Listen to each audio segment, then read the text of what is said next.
Hmm. Alright, you guys got me? Oh, okay, it's picking up volume from somewhere now. But now now my camera's frozen. Great. Alright, there we go. Now we got me. Now we got the camera unfrozen. Let's just check and make sure the audio is coming from the right device. Okay, yep, everything is working as intended. Okay. Alright, no idea why it wasn't working. My computer just does that, I guess, from time to time. Alright, skip the first round of ads. YouTube, why are we trying to throw ads not even 5 minutes into the stream? Alright, so there we go. Alright, but yeah, we've got ourselves a pretty good race today. We got Briscoe starting from the front row.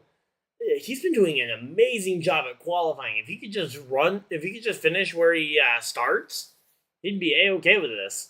Then we got Byron, Larson, Cindric, and Keselowski, the top 5. Some other notables inside the top 10, though. We got Hocevar starting pretty well. AJ Allmendinger and Justin Haley with some good starts as well. My boy Michael McDowell starting from the 13th position, which is a lot better than his normal. And then we got my pick for the win, which will be Christopher Bell starting a little deep in the field. So hopefully he can change that. But there we go. Got the thing all lined up, and we are ready to go. All right, welcome on in. Hopefully everybody's having a good time. But yeah, this battle around the cut line, though, is going to get pretty tight here if we keep this going. Alright, so there we go. Pace car is off. Field in the hands of Briscoe and Byron as we get ready to go. Everybody's moving way up the track. Green, green, green. Green flag is out. We are back to racing. And yeah, Byron way up the track. And say he has the ability to establish that inside line as the lead car on that inside line. He has the ability to establish that lane as high or as low as necessary. And he chose to start that one really high up. It works out, though. He clears Briscoe down the back straightaway, and William Byron is going to clear for the lead. Austin Cindric looks like he might clear Kyle Larson, and does. There we go. Kyle Larson will fall in line in what I believe is the 4th position, but here we go. Austin Cindric already looking for more. He's trying to go. He goes up the inside trying to pass Chase Briscoe, but right now that outside line looks to be a little bit stronger, although Cindric definitely holding a little bit more steady. Maybe the Fords just have some extra power this weekend, which would be a really big surprise here. Brad Keselowski powers his way around Kyle Larson. It really does look like maybe the Fords do have a little bit more in the tank today. Kyle Larson tries to fight back, but man, that is a really cramped racetrack. And Brad Keselowski drives up and passes Briscoe. I mean, if I wasn't saying any better, I think the Fords look like the strongest cars here early in the run. Hopefully that speed doesn't come at a cost of engines or higher tire wear, but right now the Ford motor seems to be a whole lot stronger than the other two cars on track. Speaking of other Fords, we've got Ryan Blaney making his way all the way up to 6th already. But yeah, that's going to be an interesting one to watch throughout the race to see if some of those Fords do start really advancing their way up the grid. Buescher makes a pass on Stenhouse a little bit further back. And at the front of the field, we've got Kyle Larson versus Chase Briscoe on the attack. Toyota versus Chevy battle. And right behind them, Carson Hocevar. He's going to try and attack Ryan Blaney. Those two battling it out for the 6th position. While the two guys in front of them are fighting for 4th and 5th. Right now, it looks like Briscoe has the edge on the top line. Although, ironically, just behind them, it actually looks like the 77 might have the edge on the bottom. No, he gets loose on the bottom, and Carson Hocevar is going to lose out on that track position, and he is going to end up having to slide in line at best 7th place here behind Ryan Blaney. And he is going to get ahead of Chase Elliott, but man, that extra practice yesterday in the NASCAR Xfinity Series race must not have paid off too much for Hocevar. By the way, I'd originally intended on streaming the the Xfinity race here, but then I realized I was going to be too tired if I tried to do 2 streams yesterday. And I wanted to try and get, since it's such a unique thing, I wanted to try and do the Bristol baseball game, but then that got rain delayed, so ultimately we didn't get a stream in yesterday, and I apologize for that. Just wanted to explain it because I did initially say that I was going to stream the Xfinity Series race, but here we go. Chase Elliott looking up the inside on Hocevar, going to try and make that one happen. Again, a lot of battle for position here. And I say, so far we're only 9 laps in, and we've had a lot of action here early on at one of NASCAR's newest racetracks. Yeah, at least in terms of the NASCAR Cup Series, because this is only the second Cup race here for NASCAR at Iowa Speedway. Obviously, last year with Ryan Blaney taking victory in that one. But as of right now, though, honestly, Penske and Ford as a whole have kind of been on a little bit of a dry spell throughout the summer. I believe the last win at Nashville, if I remember correctly. Let me go ahead and pull that one up to verify, but if so, that would be very strange. So yeah, Ryan Blaney at Nashville. And then we had the summer with SVG winning 3 races, Denny Hamlin picking up 2 races in that time frame. Then you got Chase Briscoe, Elliott, and Bubba Wallace all picking up wins in that time frame as well since the last time we saw Penske or any Ford vehicle head to victory lane.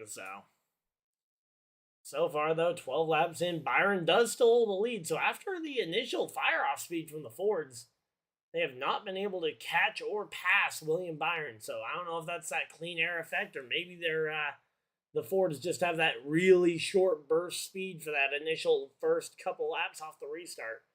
And if so, they are hoping this race will end up in overtime, because if they can get a couple of green, white checker 2-lap sprints, they'll be able to put that horsepower to good use. Yeah, if that is the case. Again, we'll have to wait and see on the next couple of restarts, but that will be something I'll be watching for sure. As we get further and further into this one.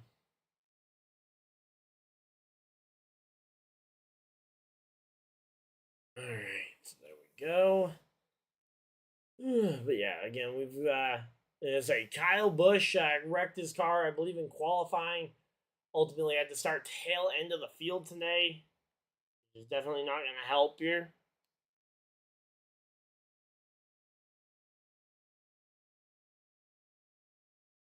But yeah, right now we are chilling here. Hopefully everybody's having a good time.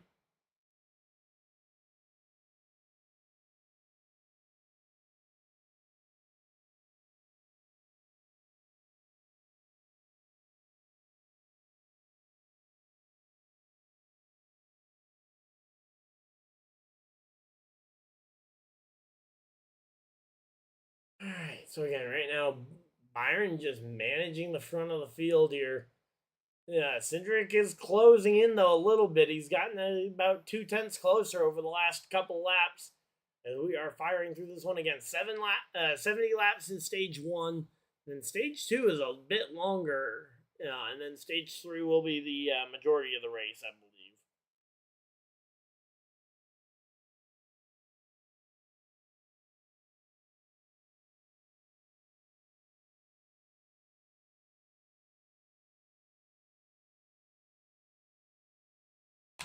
Alright, so there we go. Again, right now, Byron out in front of the field, though. I'm curious to see what Cindric does when he catches him, because it's been a while since Cindric was the fastest car on a racetrack and trying to take the lead, because, if Cindric isn't careful, he could end up causing a caution here if he tries to run William Byron wide. And Brad Keselowski closing in on this battle as well. Those 3 have left the rest of the field in the dust, though.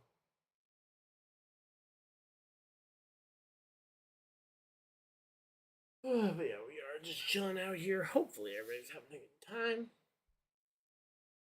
I'm going to say 6 top 10 finishes in the last 10 races for Brad Keselowski. That's a pretty cool stat.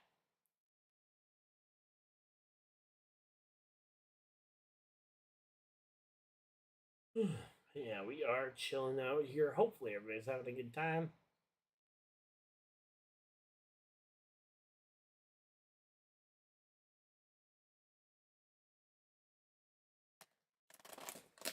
All right, there we go.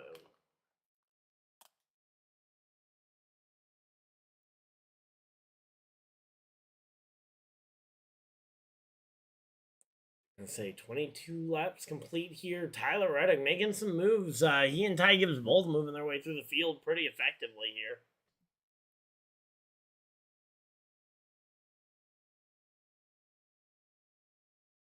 Oh, Joey Gason, the king of the hill car, has already gone down a lap. That is a little embarrassing.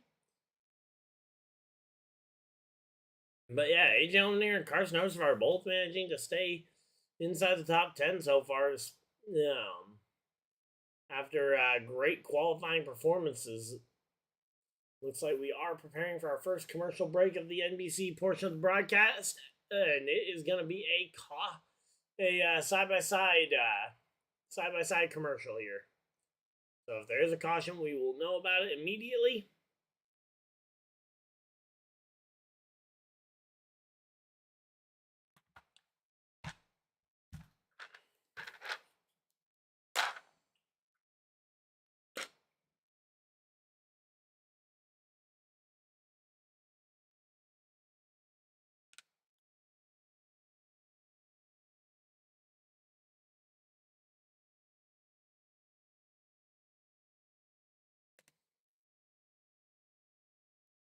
Alright, but yeah, we are just chilling out here. Oh, and here we go. Brad Keselowski looking to the inside of Austin Cindric, trying to take that second spot away. Brad Keselowski powers around his fellow Ford to go ahead and take second place away. Nice and easy, clears him without much effort. Great driving by Brad Keselowski.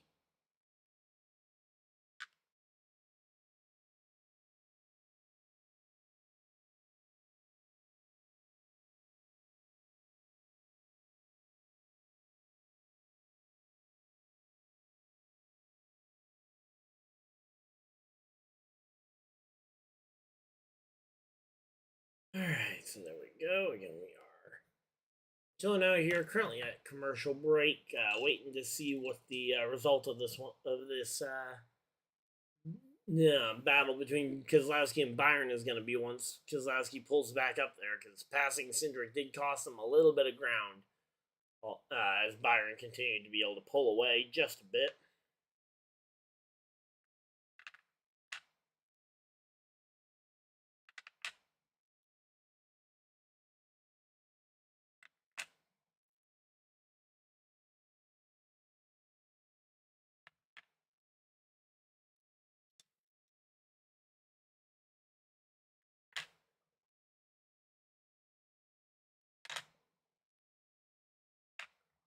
Alright, so there we go. They've got the San Diego commercial going.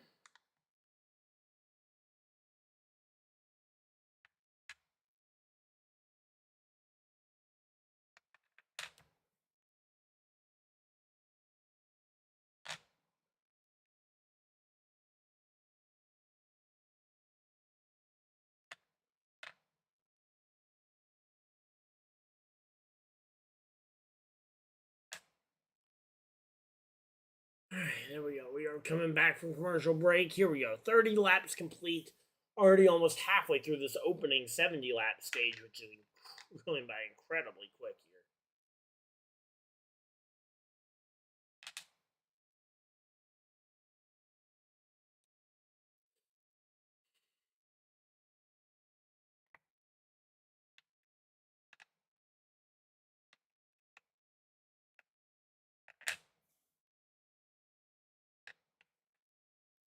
Alright, here we go.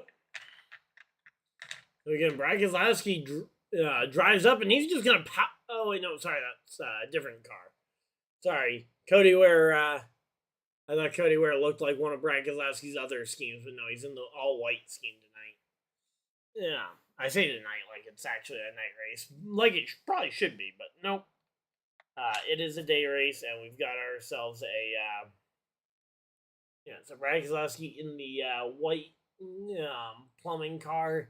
He's catching Byron, but Byron was able to get by Cody Ware, which did slow up Keselowski just a little bit here, as Cody Ware trying to hang on to any bit of track position he can, but ultimately it looks like it's going to be a losing effort for him.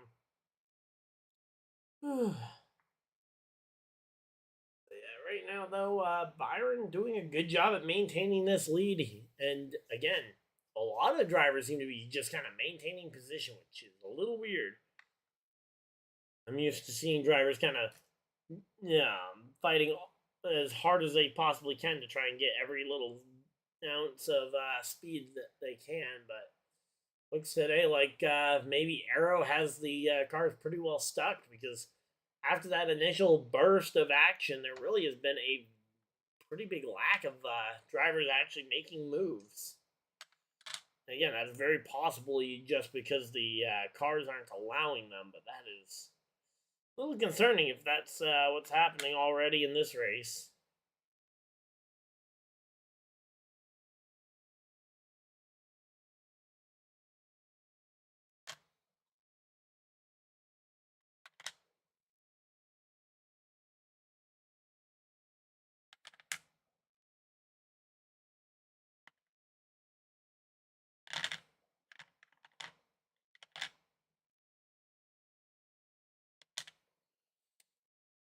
All right, so here we go. Brad Keselowski has gotten to the back bumper of the 24. Here we go.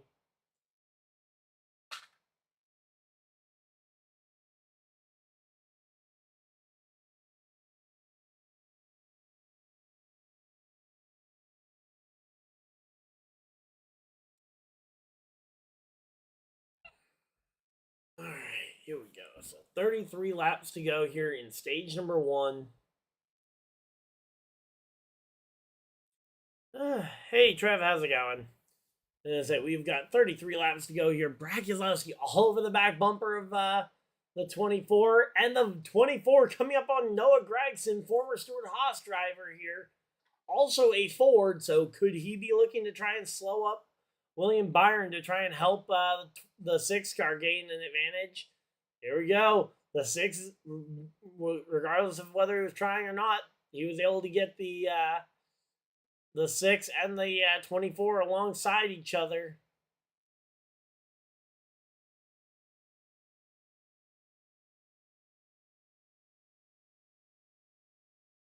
Here we go.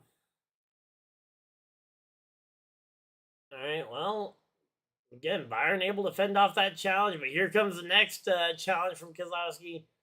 And again, the 4 car just getting in the way ever so slightly. Again, whether it's intentional or whether he's just doing it to try and help himself stay in the lead lap, it is giving Keselowski extra shots at this 24 car that most drivers in this situation, you probably only get 1 or 2 shots, especially at a fast-centric car in the lead of the race. It's rare that you get this many opportunities to swing at them. Again, as of right now, at the playoff cut line, you've got Buescher 46 points above, which if Keselowski were to win, he'd put himself in, but he'd bump another RFK driver out, which is unfortunate. Again, Bowman has been consistent enough to hold on to a playoff spot. As of right now, 80 points above the cut line. And Reddick, as long as he can avoid 3 new winners over the next 4 weeks, Reddick will be safe at 150 points above the cut line. It would be very hard to see a world where Reddick misses the playoffs on points. Now, again, if we do get 3 winners, he would be out just because the winners would lock up all the available playoff spots. But that has never happened in NASCAR history, technically. And the reason why I say that it has never happened technically is because in 2022, we did have 16 winners in the regular season, the first year of the next-gen car, but Kurt Busch was one of those winners, and he was injured later mid-season at Pocono, and he ultimately bowed out of his bid for a waiver, as he knew he would not be healthy to start the playoffs. So we figured instead of him wasting a playoff spot, he would bow out and make sure that one driver at least got in on points, which that year happened to be Ryan Blaney. Drove his way to a second place championship finish as he ran second place to only his teammate, Joey Logano, who went on to win the championship that year. And Kyle Busch is now about to go a lap down too. And Kyle Busch is right ahead of Noah Gragson. Gragson has not gone a lap down yet, but again, he's been under fire for a little while now. Now that's a high-ranking Chevy and Ford team, both on the verge of going a lap down, and we got a Chevy and a Ford trying to do it. Again, I think those manufacturer games could play a factor. I would hate to imagine that they're overly enforcing stuff, but as of right now, I think they've actually balanced out pretty well. That, again, as of right now, Noah Gragson blocking and holding off the 24 is helping his own case, not just helping the manufacturer's case. So now we got side by side between Chevy and Ford right ahead of the leader. We got Gragson side by side with the 8 car of Kyle Busch. These guys are making this one work. We're coming up on 20 laps to go in this stage, and again, we go way up the track goes, I believe that's the 10 of Ty Dillon, who just used up Ricky Stenhouse Jr. and just completely wipes him off the board here, basically. Manages to avoid a caution, but Stenhouse loses about 8 or 9 spots of track position here, including his lead lap status.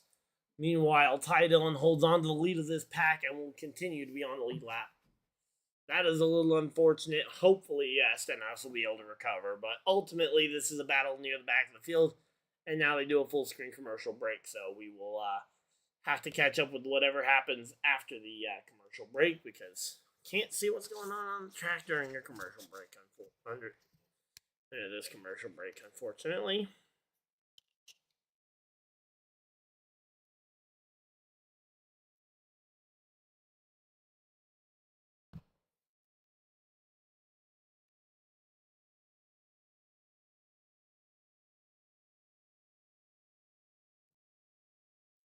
All right, well, we are just chilling out here. Hopefully, everybody's having a good time. All right, let's see.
All right, so they're back from commercial break, and that was actually a pretty short commercial break.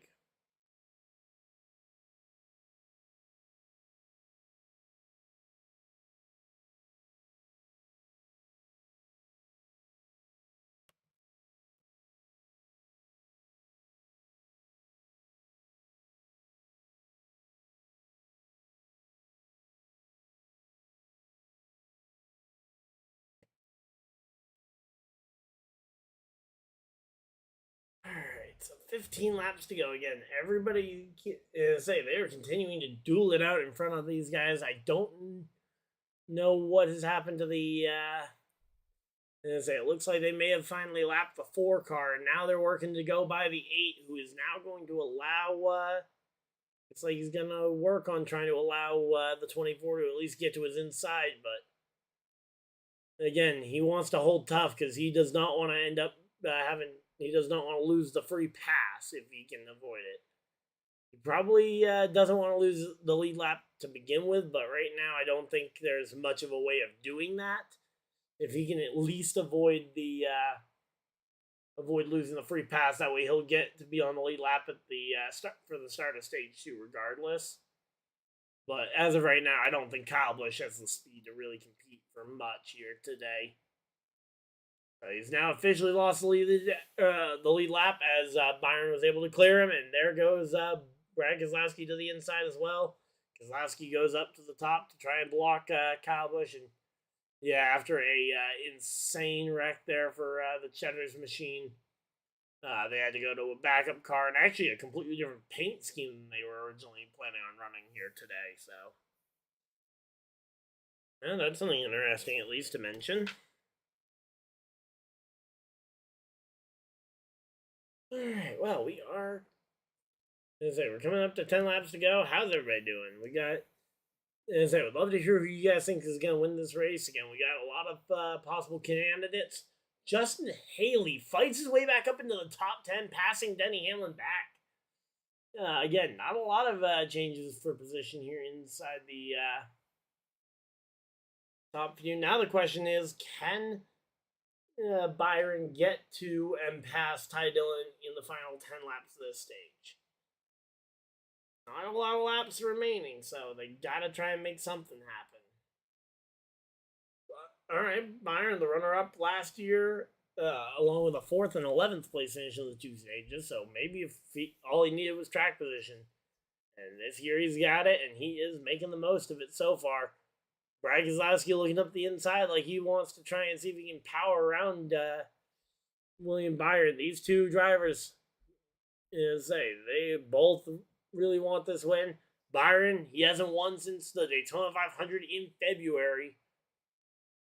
I feel like a lot of people are starting to forget that he even has a win. Aside from the fact that he's not in that bubble conversation. And 2, you've got Brad Keselowski, who had a really abysmal start to the season, who needs this win. So, both drivers, I think that they need this win. Keselowski really does, and Byron, I think, can manage without it. But side by side for the lead here, 7 laps to go. I don't think they can handle this. I don't think they can stay side by side like this for 7 laps. And someone is going to have to give, or something is going to break if they keep driving as hard as they possibly can side by side for this long. Yeah, again, Byron has run a lot better than than the one win on the season shows, but yeah, the fact that they've run out of gas twice, definitely I think speaks to something needs to get changed. Now I don't know if I think as a team, Hendrick should be looking into that and trying to figure out, is that a crew chiefing strategy problem? Is that an equipment problem to where our gas cans aren't getting the tanks full? But yeah, I think that is absolutely something that Hendrick should be and probably is already evaluating. And there we go. The 24 and 6 both go around the 66 there. But that does break up their side-by-side battle. 5 laps to go now. 4 more times around. Only 4 more laps here in this stage. And right now, Chase Elliott trying to see if he can get something else in 8th place. But as of right now, I don't think Chase Elliott's going to be able to get Hocevar for 7th, which would be the only other position he could really gain from this one. I say both Gibbs and Reddick have fought their way up into the top 20 in this stage. A couple of drivers making a couple of minor moves, but honestly, the majority of the field, it feels like, has made next to no changes for position here through this one, outside of maybe some of these early passes. And William Byron slows dramatically here. William Byron gives the lead to Keselowski here on this stage. I have no idea what happened to William Byron right there, but he slowed up dramatically. He lost 2nd place to Cindric. What on earth? does somebody listening to the broadcast actually know what on earth happened to cause that? Because I didn't happen to see that, but William Byron ended up backing it way up and lost not only the number one spot, but lost second position to Cindric. Now, yeah, Keselowski, one final lap. He's not going to get to Ty Dillon, and I believe that will lock in Kyle Busch. Yep, Kyle Busch, the free pass here. Keselowski, Cindric, Byron, Blaney, and Briscoe, your top five. Larson, host of our Elliott, Allmendinger, and Haley, the other drivers earning points. So some pretty good days for both Allmendinger and Justin Haley. Not necessarily that they can use those points to make the playoffs, because they're all in must-win mode at this point. But hey, I'm sure they will take a good run when they can get it. So the second stage is 140 laps. It will be a long one here as we get set, but hopefully you guys are enjoying this.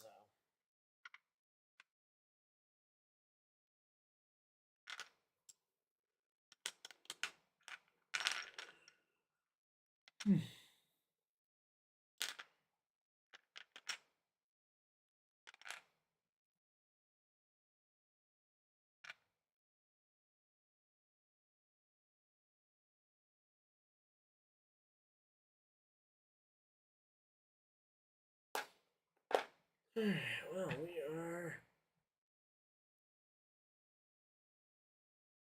we are chilling out here. Hopefully everybody's having a good time. If you guys are, of course, hit the like button and subscribe if you guys are new so you guys don't miss any future videos or live streams.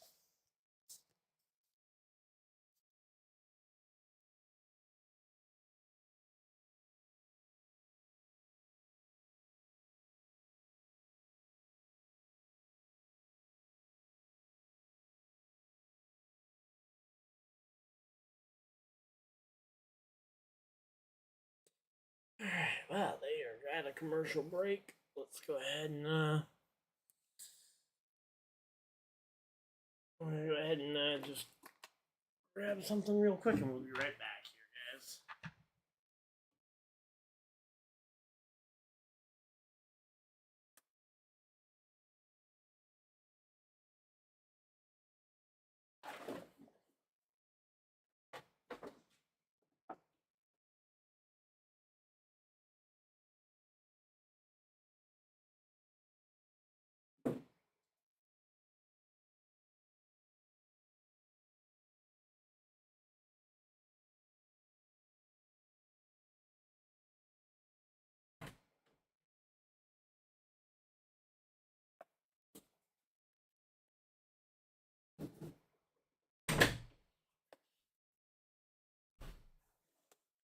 Alright, there we go.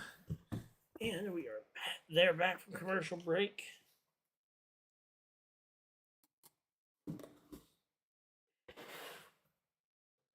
Alright, there we go. Alright, and Brad Keselowski, William Byron, and Cindric, the three cars they've got the focus is on. 11.5 for Keselowski, 9.8 for Byron. Cindric in the 11s as well. And Chase Briscoe with 4 tires wins the race off pit road. Wow. Briscoe must have had a lightning quick stop. Got himself 4 spots on that one. Yeah, the number one pit stall definitely helping there. I'm curious, based on that speed, if maybe he might have been caught speeding exiting. We'll have to wait and see on that one. But until we hear otherwise, I think we're going to have to accept that was a really good run there for Chase Briscoe to be able to hang on to that one.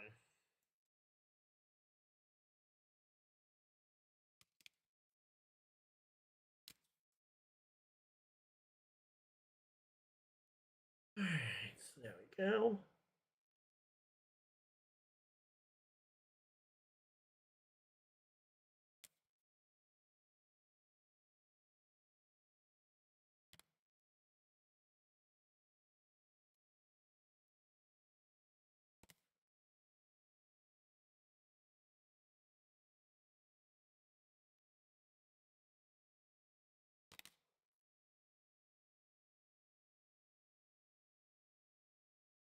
So again, we are just chilling out here. Hopefully everybody's having a good time.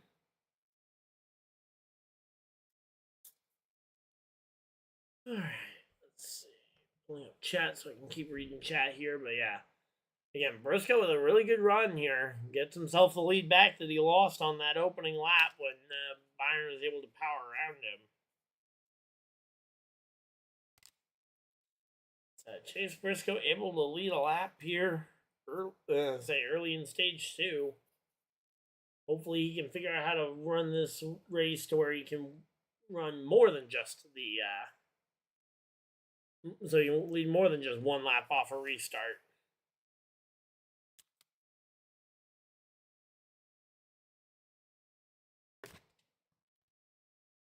Alright, so again, we are just chilling out here. Hopefully everybody's having a good time.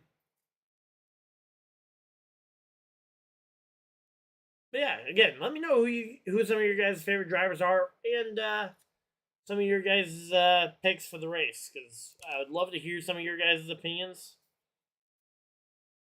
I think that's one of the things that makes live streaming these races so great, is the fact that we get to actually interact and enjoy the race together. So if you guys have any topics you guys would like to hear me talk about, so that yeah, feel free to let me know.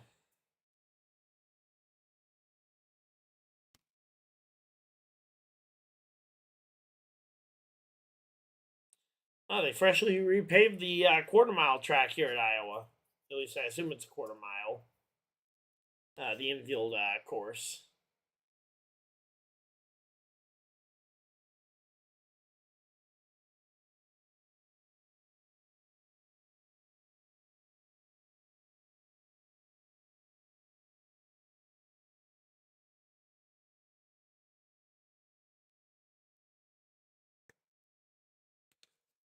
Alright, so here we go. They're showing a replay of that. Replay of that battle that sent Byron so far back, and no idea what caused it. He must have just lifted way off to try and avoid hitting the wall there.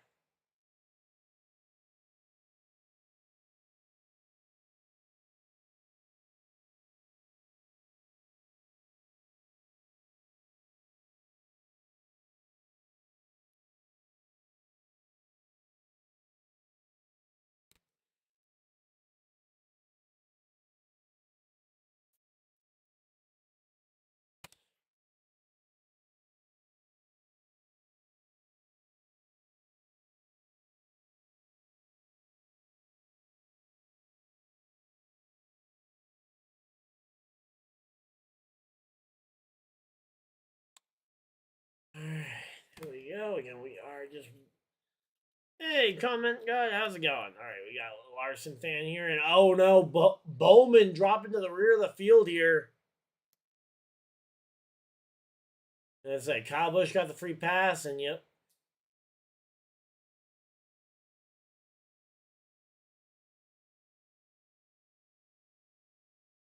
Oh no, did Ryan Preece also busted for speeding? That is unfortunate right there. And ironically, that's the two drivers trying to hold on to their points positions. And really, they're the only two drivers that could possibly miss out on the playoff on points.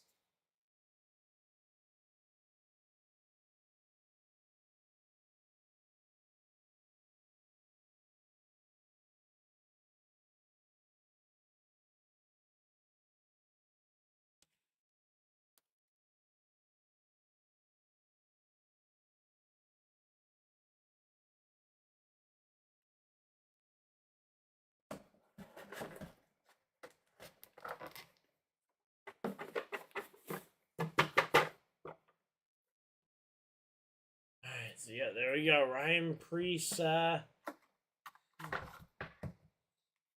Preece and Bowman both having to drop to the rear of the field.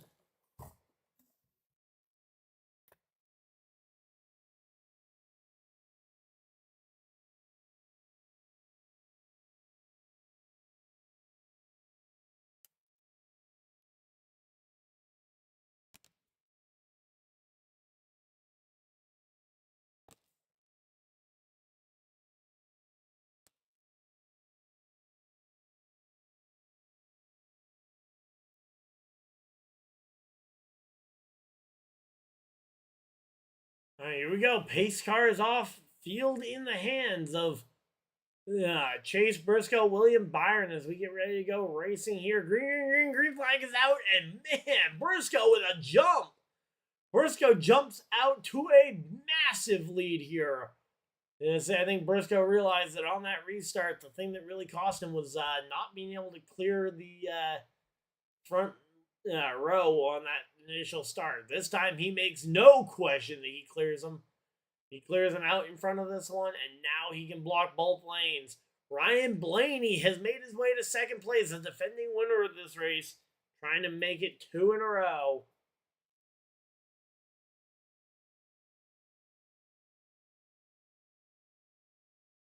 All right, so there we go. We also got some other battles going on through the field. Again, we saw the Fords on the initial start, able to absolutely power around a lot of people here.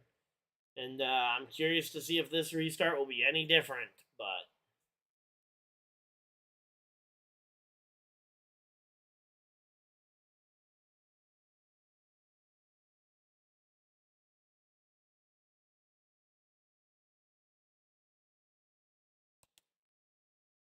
Alright, so there we go. Again, Bowman losing out on that track position, Priest losing out on that track position. Got to be the best thing for Buescher to see, and although I'm sure he doesn't want to see that happen to his teammate. Yeah, it's probably going to be either his teammate or him missing out on the playoffs, and Buescher would rather he be the one to make it. There we go. 83 laps complete on the day so far. And Kyle Busch and everybody else basically on back is going to be in a must-win here.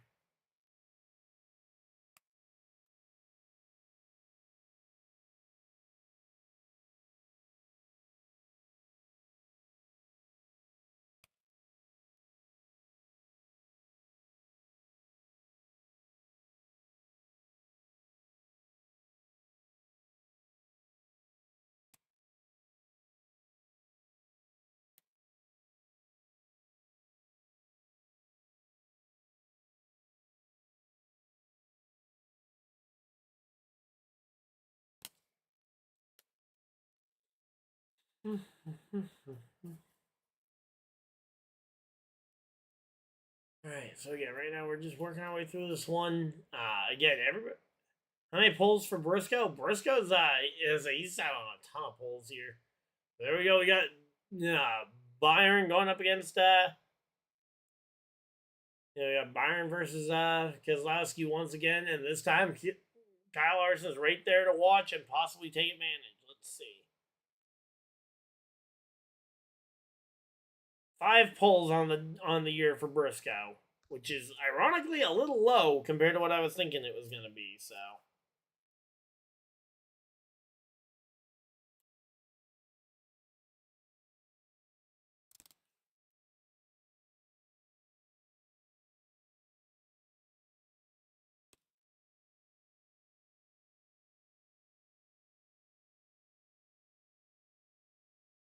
Alright, so there we go.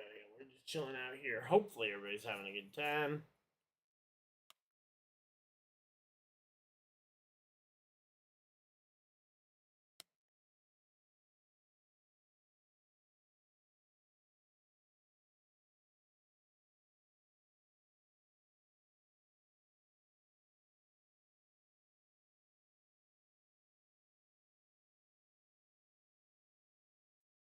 Alright, let's see.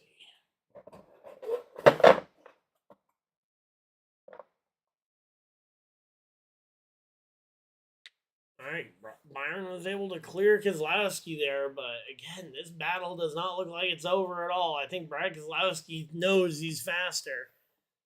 So there we go. I am curious to see where some of these drivers land at the end of the season, because obviously not all the interesting drivers in and around the cut line will make the playoffs, but if some of these guys like Mike McDowell or AJ Allmendinger can have top 20 points finishes, I feel like that should be recognized as a lot more of an achievement than it is going to end up feeling like at the end of the day. Because a lot of people are going to be like, yeah, they just didn't make the playoffs. But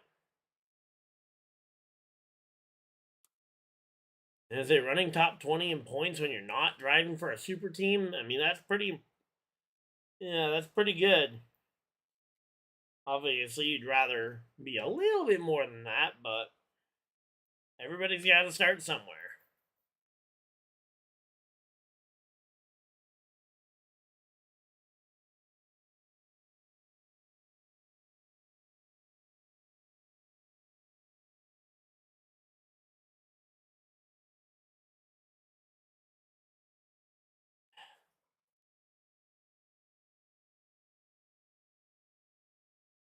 All right, so again, right now we got Briscoe battle. Briscoe's still holding on the lead. That's actually we got. Wait, where did Austin Dillon come from? Dillon making his way up into the top 10. There we go. McDowell dropping spots like crazy.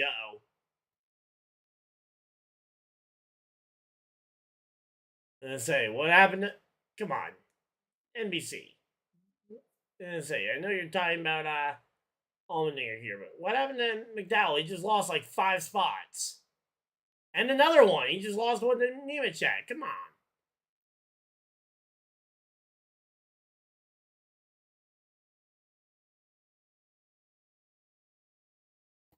All right, there we go. Ryan Blaney takes the fastest lap award. There we go.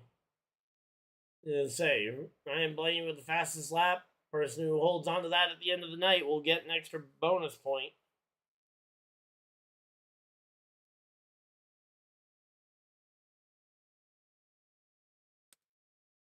Alright, so here we go. Again, right now we're just chilling out here. Hopefully everybody's having a good time. We are working our way through this second stage here. This second stage is so long. I kind of wish that they would do the stages a little bit more balanced, like 70-70 and the final, whatever it would be. The final, or even do like the front 80-80 and then the final, however many to the checkers. So I think that would be a little bit more evenly balanced, but.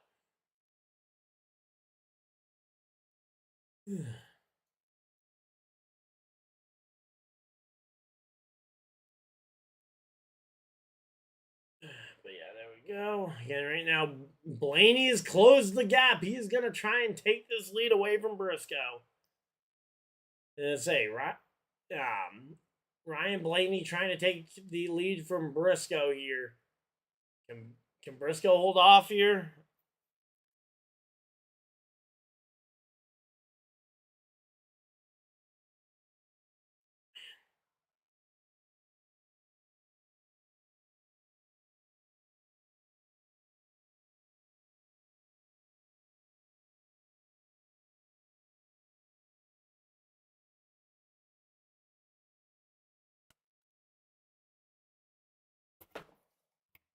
All right, so here we go.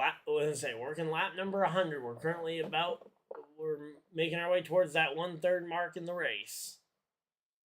And yeah, there's the highlight from last year when, late on Sunday night, Ryan Blaney was able to claim victory here at Iowa over William Byron. And now we got the same two guys battling inside the top 5 again tonight. Blaney currently sits in the second position. Byron in 4th here. And now they go to a full screen commercial break. So, we will catch up with whatever happens during the commercial break when they come back. But again, we are working our way through this one.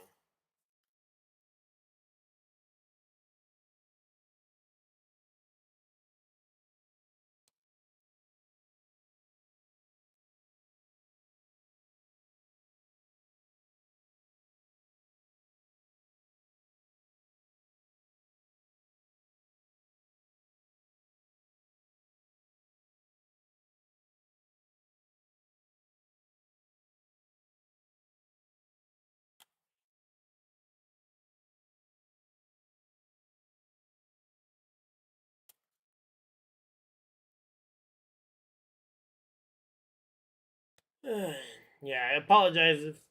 Hey, Kenneth, how's it going? I'm doing well today. You got winning today. Praying for Zilich. Did something happen to Zilich? Because Connor Zilich is not in this race today, unfortunately. But I've got not Chase. I've got Christopher Bell as my winner. Although I'm starting to think I should have picked Ryan Blaney, but yeah. So far though, I'm having a pretty good day. Just trying to get caught up on sorting some stuff on the desk here that I've been meaning to get to, but just hadn't found time. So I'm trying to do two things at once. I apologize that it's not the most entertaining thing in the world.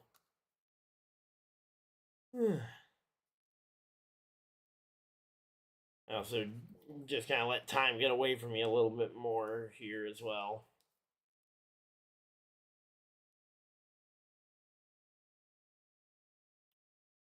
Because I completely forgot that August was already upon us. There we go. They're back from commercial break, though. Here we have crossed the lap 100 mark. And again, Briscoe versus Ryan Blaney are going to be a battle we're going to have to watch down the stretch here. Wait, Zillage is out for the season in Xfinity? What? I'd heard about the incident with Stuart Friesen that is going to keep him out probably the rest of the season, but I hadn't heard anything about Zillage.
But yeah, I hadn't heard anything about a Zillage injury, so yeah, I have no idea what injury you're referring to. I have not heard anything about him being out for the season. I asked my friends to see if any of them have heard anything about this, because quite literally, I have not. I try to pride myself on being fairly caught up on most of this stuff, but I didn't hear anything about a Connor Zillage injury.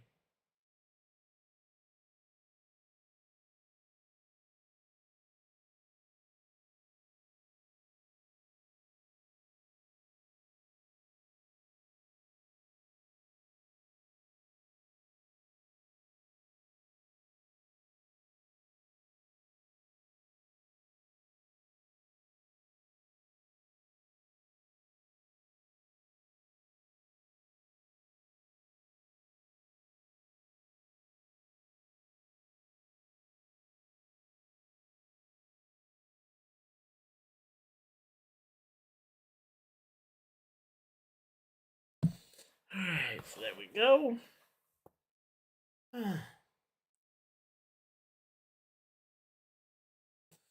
Alright, so apparently a friend of mine was watching last year's race and getting confused. Alright, so again, I say Briscoe's continued to hold off Blaney, which is actually pretty impressive here.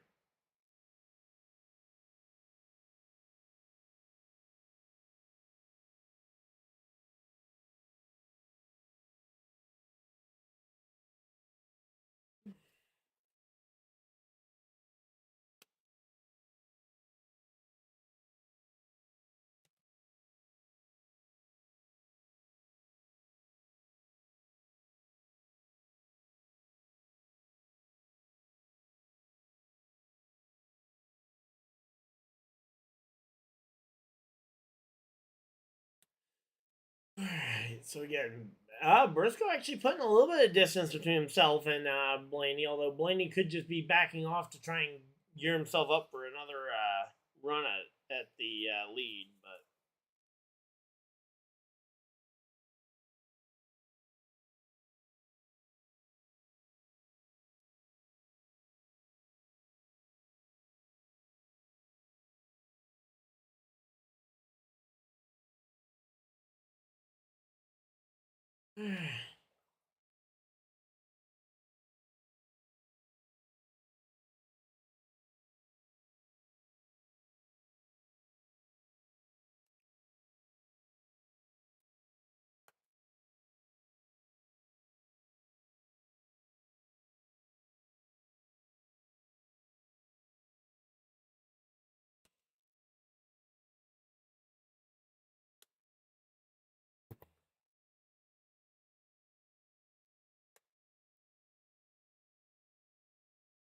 alright, so there we go. Again, we are 49 now, 50 laps into this second stage.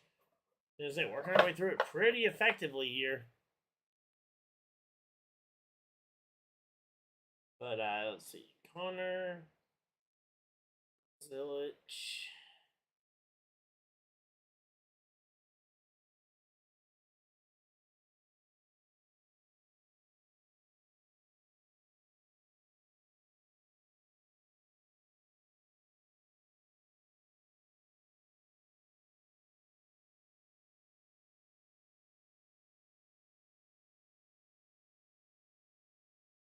Yeah, the only injury update I'm seeing is from back in May when he missed one Xfinity Series race. Yeah, all the way back then, due to his crash at Talladega. But I have not seen anything about him being out for the season. So I don't know if you got your drivers mixed up or if you're just messing with me, but I'm not seeing anything like that.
All right, well, yeah, we are just chilling out here. Hopefully, everybody's having a good time.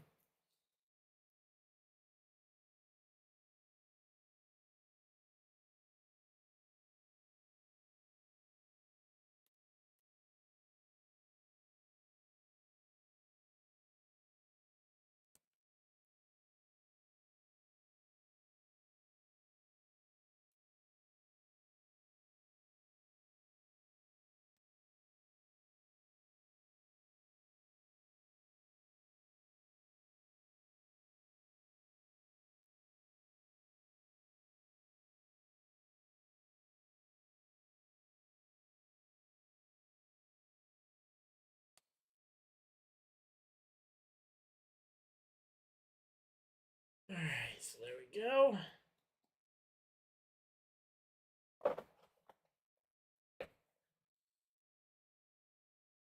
All right, so again, Briscoe still holds the lead over Blaney. Keselowski up to third, Byron to fourth. Say no real changes inside that top few. Even Austin Dillon, he popped up inside the top 10, but really has not made any real noticeable difference here.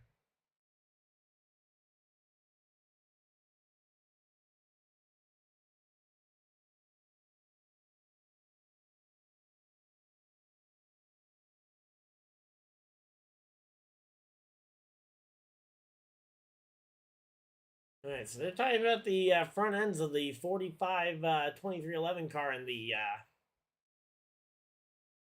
Say I'm not a mechanic, so I don't know exactly what they're highlighting there, but say could be a reason why the 45 is kind of struggling here on the short runs. Back to 22nd now, but he came alive on the long run last time, so hopefully for his sake he can do it again. But as of right now, I would be a little skeptical of that.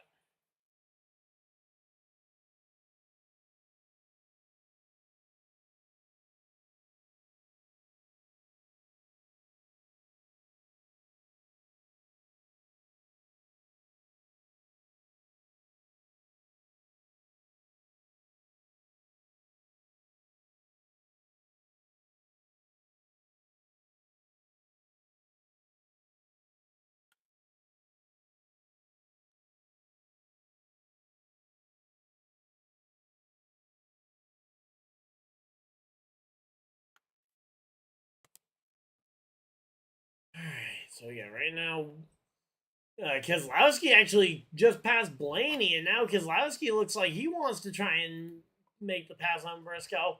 And this is playing out very similarly to last stage as Briscoe taking the place of Byron, but in terms of everything else that's happened so far, Briscoe has managed to get by the 4 car, so a little bit better than last time. And now we've got Keselowski passing a Penske Ford to try and run him down for the spot in the race, for the top spot in the race.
All right, so there we go. Again, right now, Elliott making a decent charge up through the field.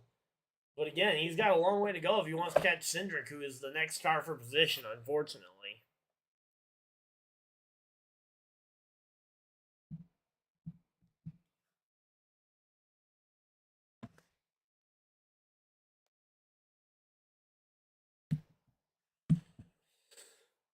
So yeah, right now though we are chilling out here. Hopefully everybody's having a good time.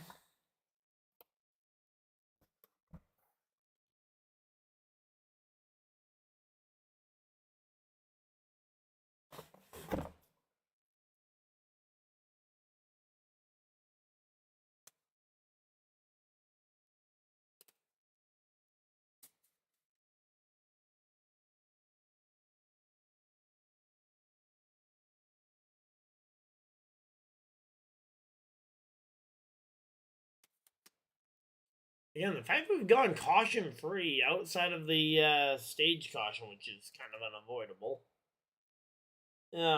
We actually have a pretty good clean race going. I feel like now that I've said that, we're doomed to have something happen. And speaking of something happening, we got Kyle Larson making a pass on William Byron for 4th. Not massive, but hey, every little thing counts.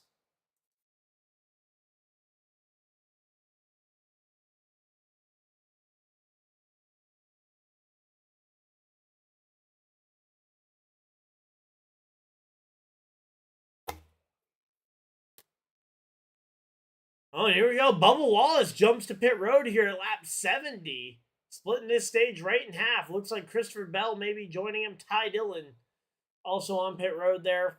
A 10.3 for Ty Dillon.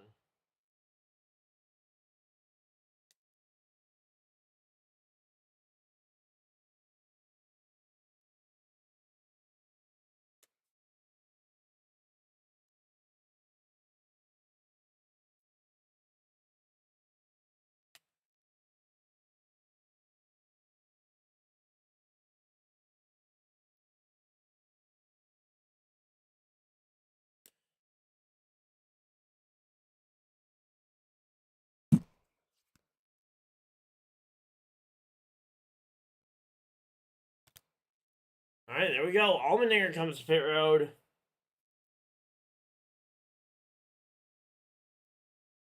Allmendinger on pit road here.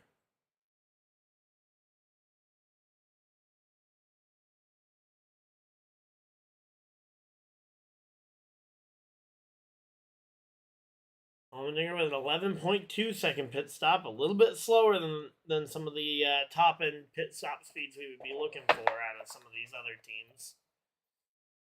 But yeah, right now we got ourselves a pretty good race going here. And okay, so Bell did not pit. He must have been passing one of the cars he did. I just saw a arrow next to his name. But yeah, he is now battling with Chase Elliott for the 9th position.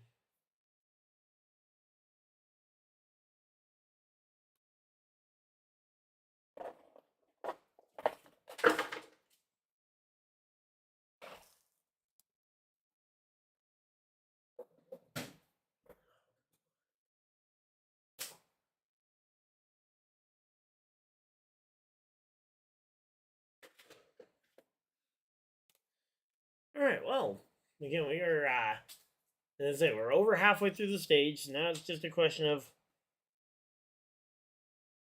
whose stage performance is going to improve in the second half versus the few that will not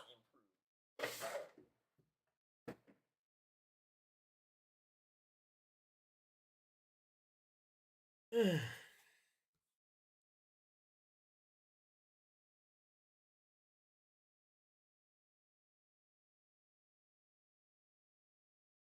Okay, here we go. Byron coming down pit road as well. Again, good on and off pit road speeds are going to be crucial here.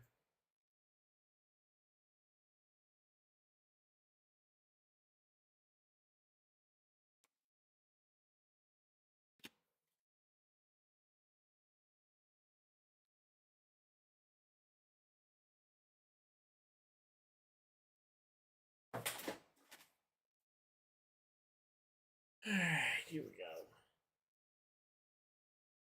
So yeah, once again though, Keselowski versus Briscoe. Keselowski continuing to try and hound Briscoe, but has not actually been able to make that pass happen, which, once again, those Fords seeming to have a lot of burst speed at the very start of the run. And sometimes they can sustain it, but just the question is how long, because they don't seem to be able to sustain it the entire run, unfortunately. They could, that would be amazing if they could sustain that kind of sprint run speed for the entire thing. But yeah, those Fords are definitely sprinters, not marathoners.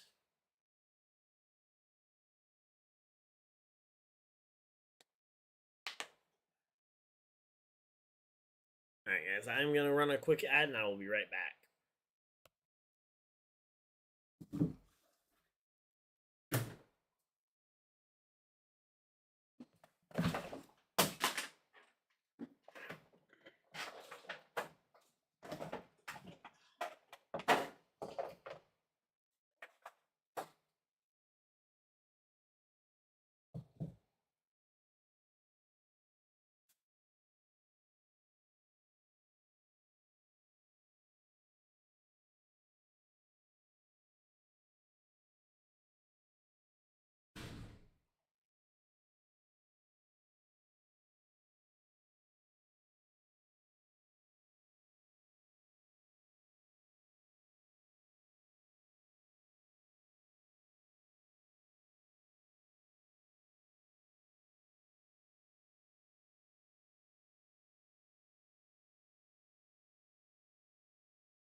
Alright, there we go. But yeah, I haven't heard anything, and apparently, according to my parents who have been watching the TV broadcast upstairs, they haven't heard anything about the Zillich injury, so I'm assuming you're just messing with me, but... Yeah, no, I feel like something like that would be newsworthy enough that I would have heard about it. If it were happening.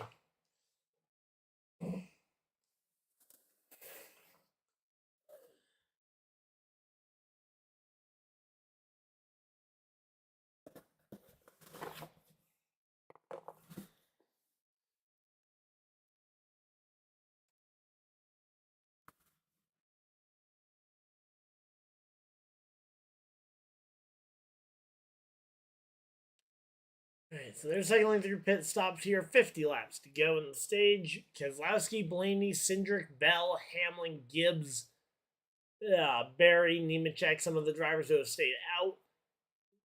Not sure who the first driver who has already pit. I think we've got at least 20 drivers who have not cycled through pit road yet, which is something to keep an eye on.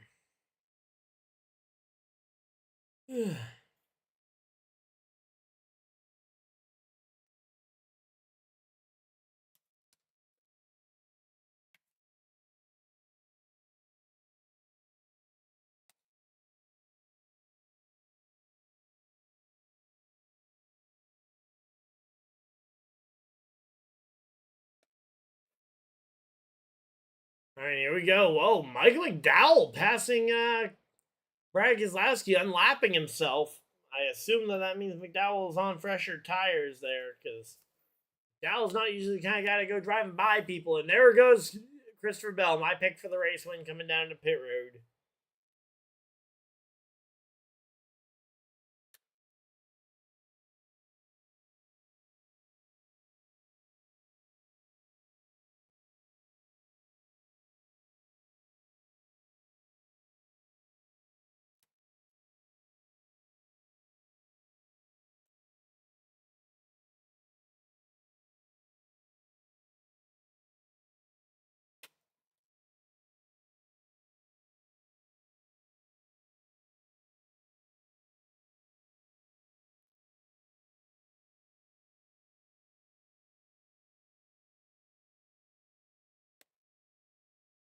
All right, here we go. Here comes the one car of Ross Chastain coming down pit road as well.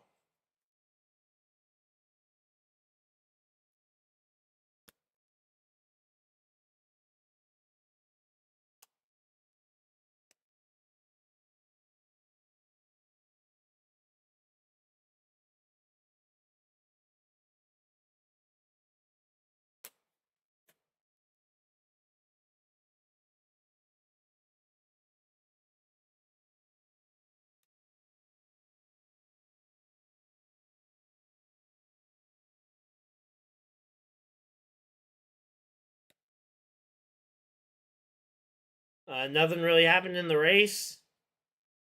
Yeah, they've been cycling through pit stops, but I'm also trying to get caught up on some stuff I've been needing to get done for a little bit here, so I'm kind of split focus right now, unfortunately. But yeah, no, there's been no cautions. They're cycling through pit stops. Currently, the top 10 or 15 of all not pit. Your first driver who has made a pit stop is William Byron in 16th, Briscoe in 17th, Larson in 18th, all having made pit stops.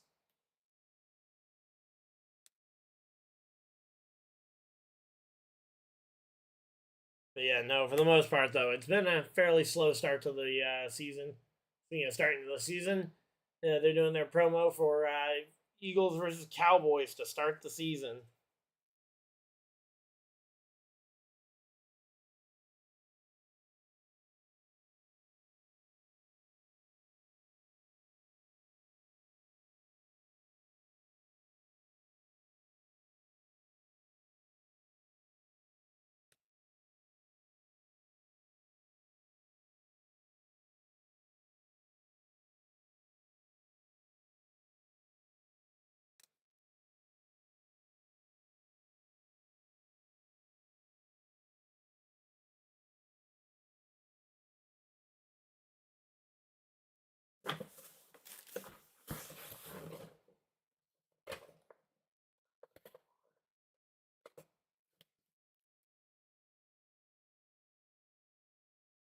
Oh, caution flag flies. Uh-oh. What was the cause of the caution? SVG. Shock and surprise. Oh, and yeah, the car just steps out from behind him. Nothing, gonna say, and SVG, one of those drivers who'd been staying out hoping for a caution. Unfortunately, he becomes the caution flag here at Iowa.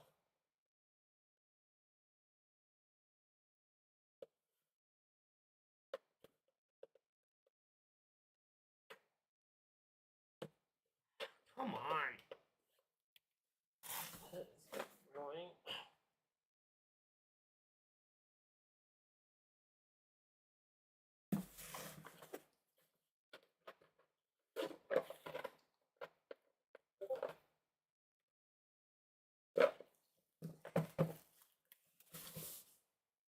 Man, I mean, so far, I think the most interesting thing that's happened so far today was the person who was when Kenneth tried telling me Zilich was out for the season, which everything I've been able to confirm has said that the only injuries sustained this year was the one back in May. So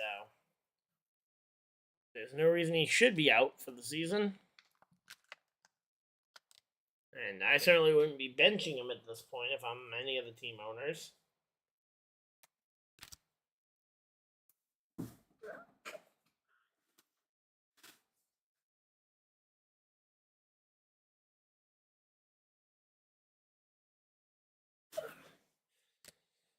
Alright, there we go.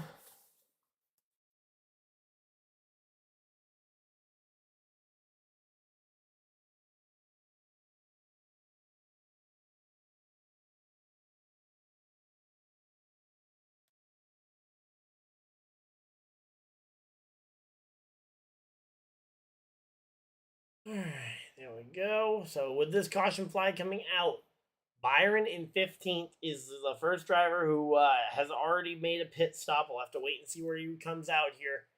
Everybody else coming on to pit road, the top 14.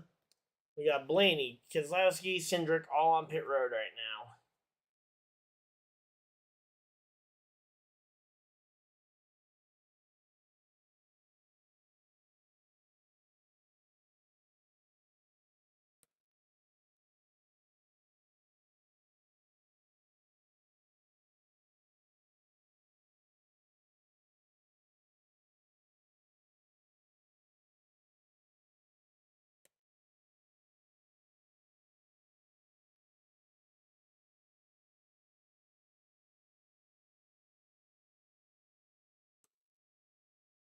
There we go. Blaney wins the race off pit road. Keselowski second, Cindric third, Ty Gibbs fourth.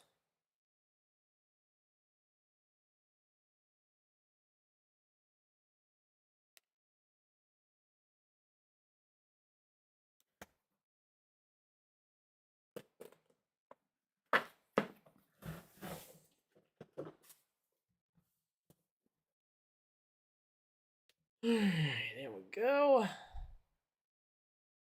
Making some real progress, I think.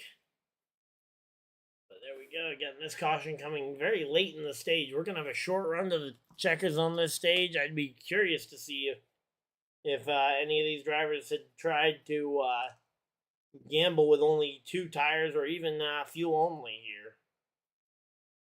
Or maybe at the end of the stage, someone tries to gamble 2 tires or fuel only. Because again, there's a couple of different strategy opportunities here.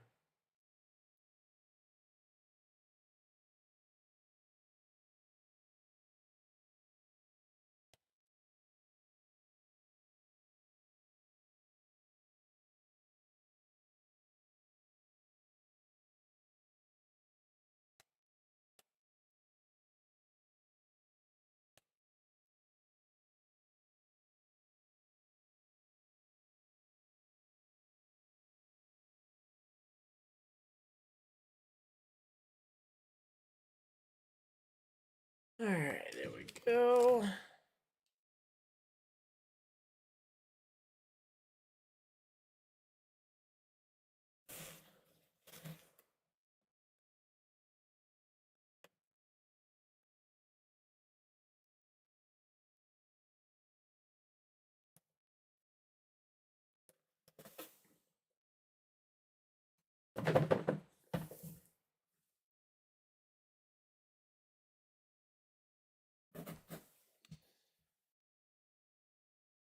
Alright, so again, we're just chilling out here. Hopefully everybody's having a good time. Something that did happen in between, though, the last time I think we really sat down and just had a stream like this, is that we did have the major injury to Truck Series playoff driver. Truck Series playoff driver, what's his name? Stuart Friesen. Yeah, in a life-threatening crash. Luckily, he is stable, and I believe he is currently in a hospital in New York, undergoing a couple of surgeries for multiple fractures sustained during that wreck.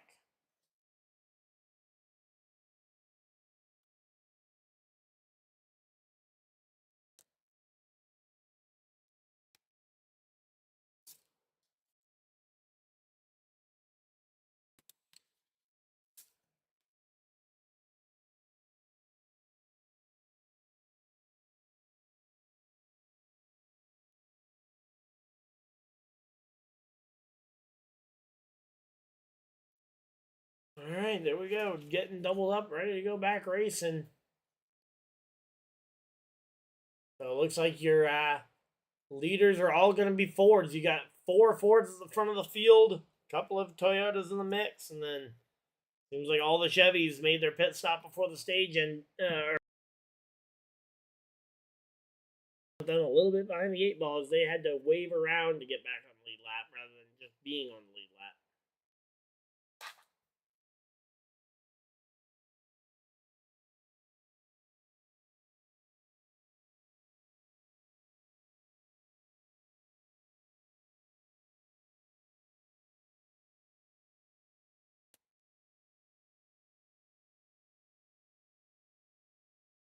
Oh, I say Kyle Busch reaching a hand out the window, trying to signal some sort of displeasure there to the 48.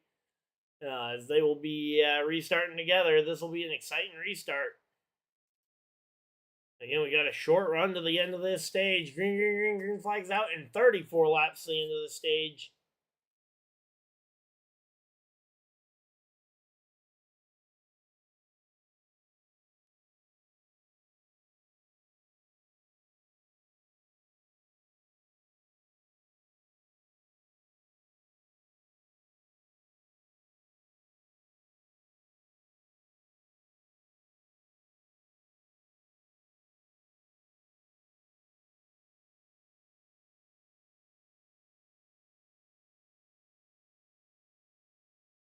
Alright, so again, we're just chilling out here. Hopefully everybody's having a good time.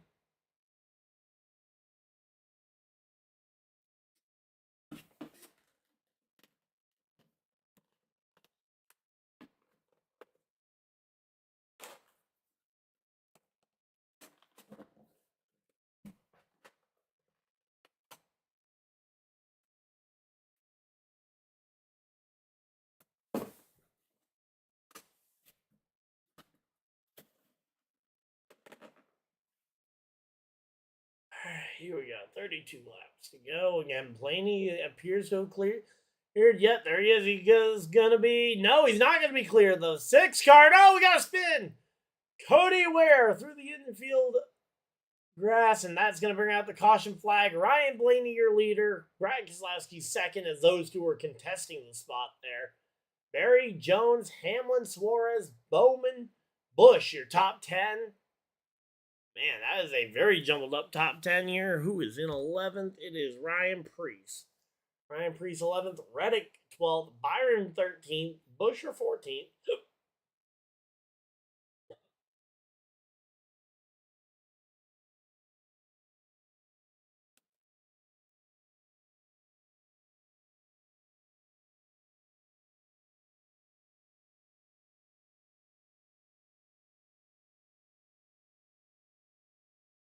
Alright, there we go. Alright, got a slightly tipped over stack here, so let's try and organize this.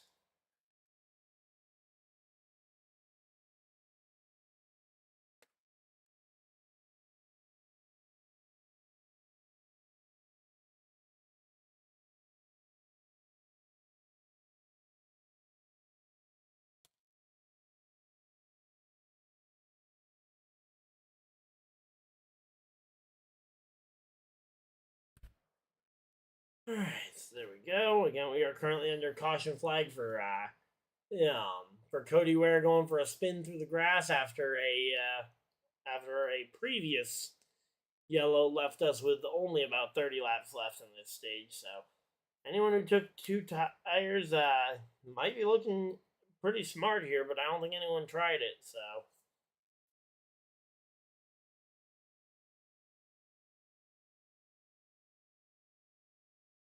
If I'm the crew chief and I see the spin coming, at least I would have at least tried it. But obviously, maybe some of these drivers just didn't see the caution coming.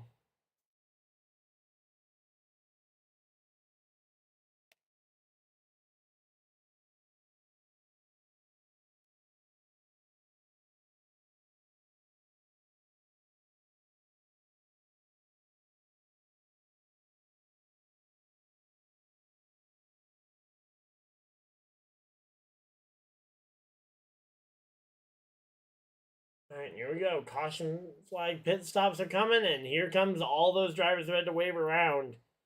Yeah, so a bunch of them are going to come down, get 4 tires, and are going to try and make a push for this stage. Again, at this point in the stage, it's going to be hard to make a comeback, but if there was a way to do it, it would be by pitting here. And honestly, as long as you've got a win in the bank, like a lot of these teams do, Larson, Briscoe, Elliott, and that's it. You can afford to miss because, hey, worst case scenario, you're still in the playoffs.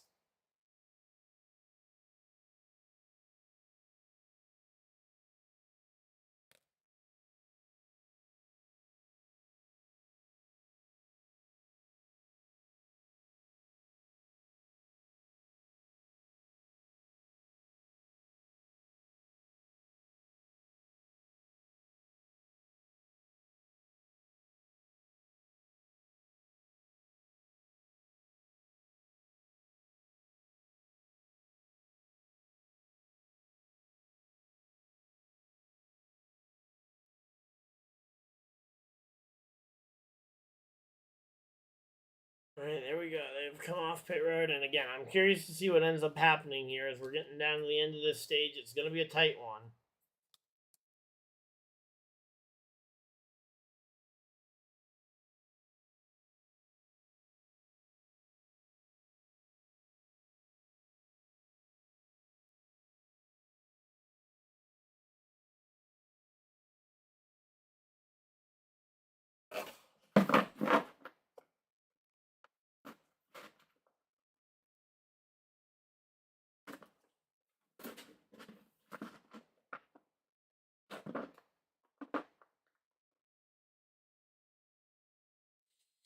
Alright,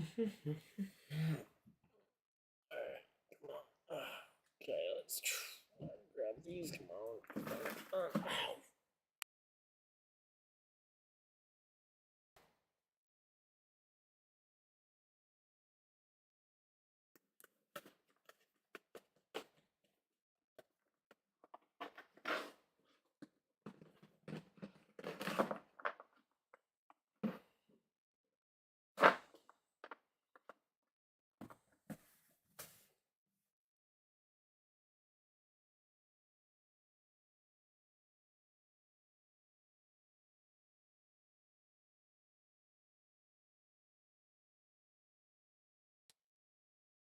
Alright, here we go.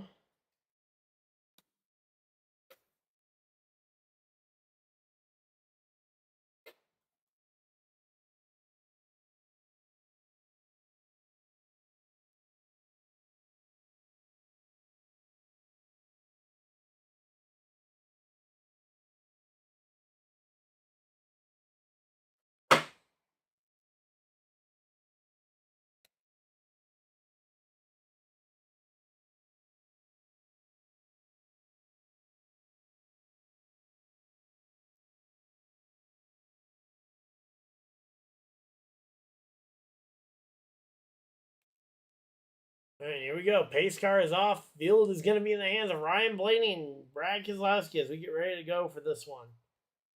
Let's see. Green flag's out, and Blaney is going to see if he can get that jump.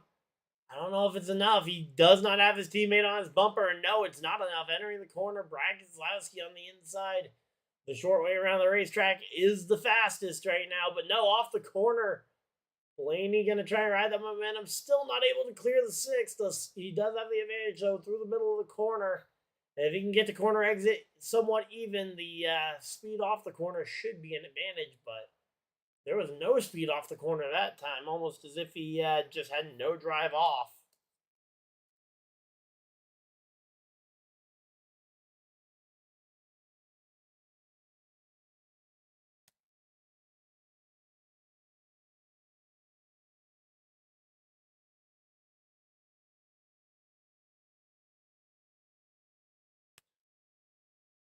All right, there we go. Brad Keselowski able to clear Ryan Blaney through the corner after Blaney's repeated attempts to try and pass him ended up to no avail.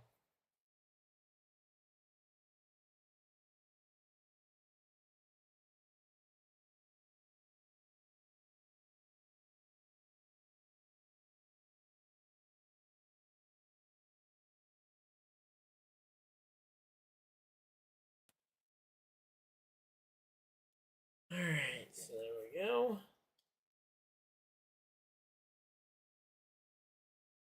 Here we are, chilling out here. Hopefully, everybody's having a good time. Again, 21 laps to go in this stage. We're getting down to the end of this one in a hurry here.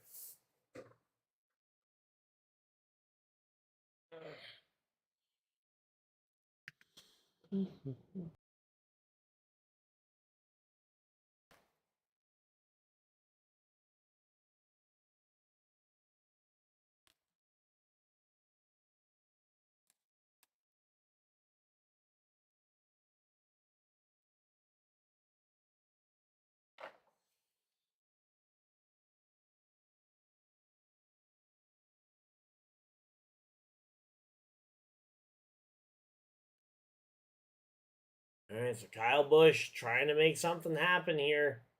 Kyle Busch inside the top 10, but he's got Denny Hamlin all over his rear bumper here. He's also trying to look for a spot while having pressure on him. That's a really hard combo to do. Because usually when you're looking to try and make that pass is when you're most vulnerable to getting past here. Meanwhile, we've got Chase Briscoe. And speaking of guys being in that situation, Denny Hamlin, who was the guy trying to look to pass Kyle Busch, he gets taken 3 wide by his own driver, Tyler Reddick, and the 60 of Ryan Preece, and that is going to send the 11 car further back here as Ryan Preece will take over 9th. Reddick will settle in 10th. Looks like Byron will take over 11th, and Denny Hamlin may have to settle for 12th here, just ahead of the 99 of Suarez.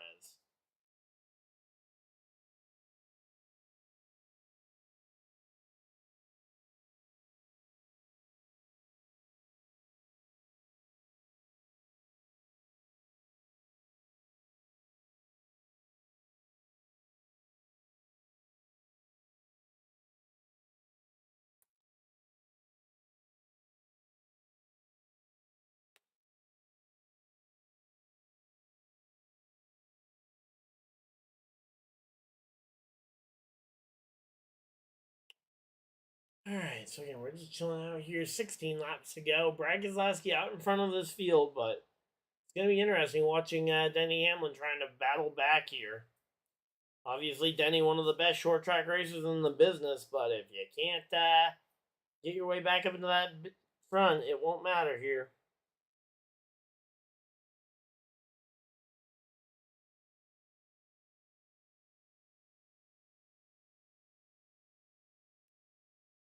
Here we go. Austin Dillon looking to the bottom of Suarez here, trying to take trying to battle at a couple of good battles going on outside the top, just outside the top 10 here.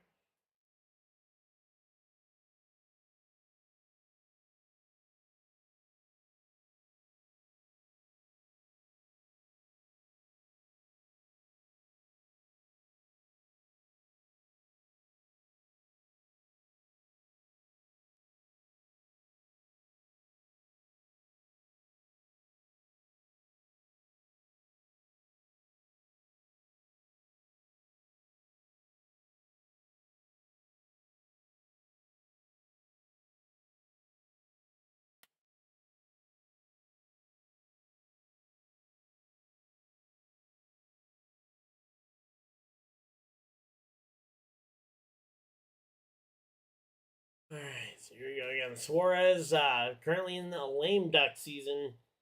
Um, after it was announced earlier this year that he would be leaving, um, his his longtime race team here, Trackhouse, that he helped build. He will be saying goodbye at season's end to them, and he will have to try and find some. He's been actively looking to try and find somewhere else to race next year, which has not been easy as there are not a lot of seats open right now.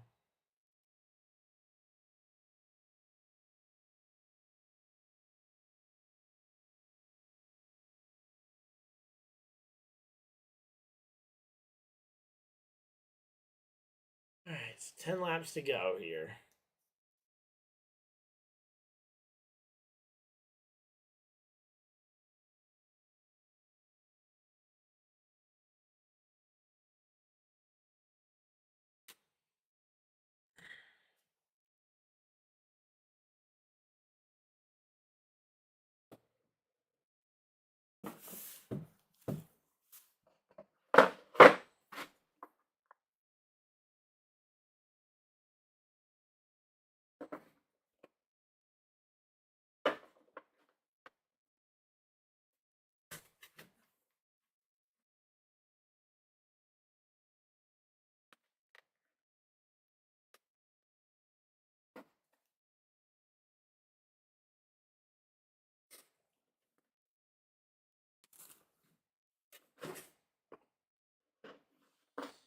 All right, let's see. We got caution flag coming out. What's the caution out for?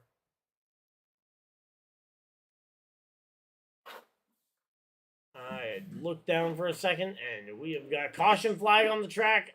Ty Dillon, the guy who missed out on a $1 million chance here, and now Ty Dillon looks like he may miss out on a chance at another decent finish. Well, I say decent finish. He has not been anywhere near decent today, but yeah, I say definitely. Yeah,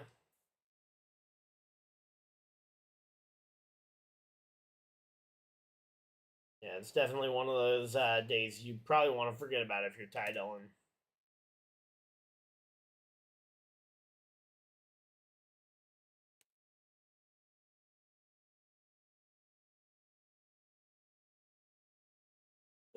But yeah, not much has really happened here. So it was actually Todd Gilliland underneath him that spun out Ty Dillon. So it wasn't even Dillon's fault.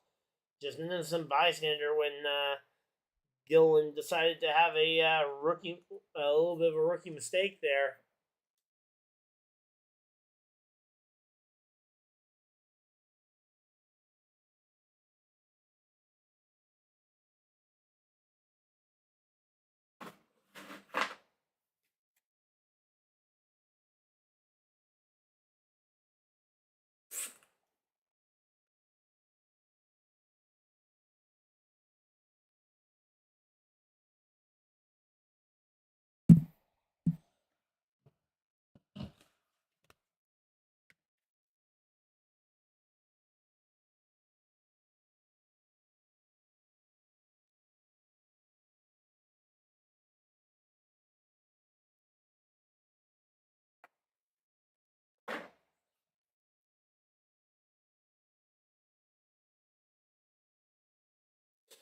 All right, so there we go.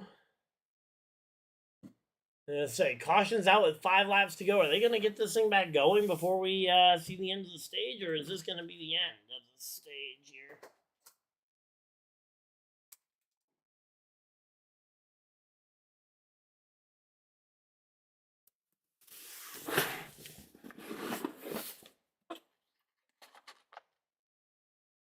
I'm going to try and set this down somewhere for now. We'll worry about that after the stream. Oh, come on.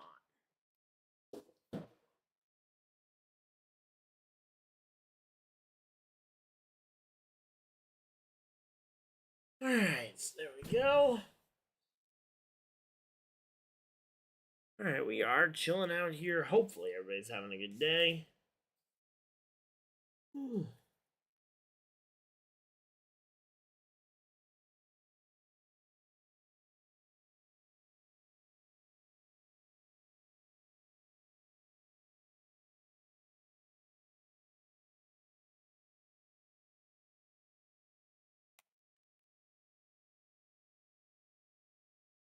Alright, there we go. Again, we're just gonna. Alright, let's try and lock in here. We should have a very short sprint to the checkers here this stage. Let's try and see if we can get this one going.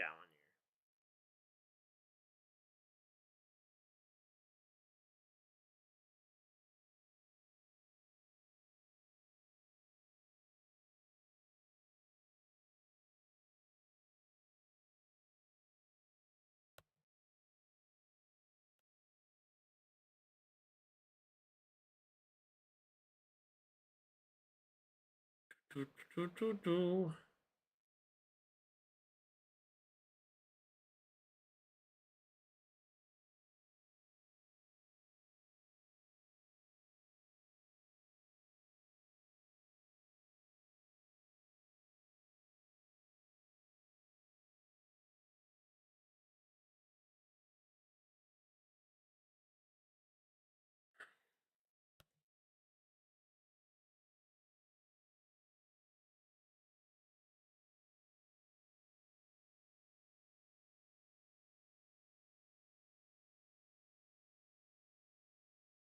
Alright, they're doubled up, ready to go back racing.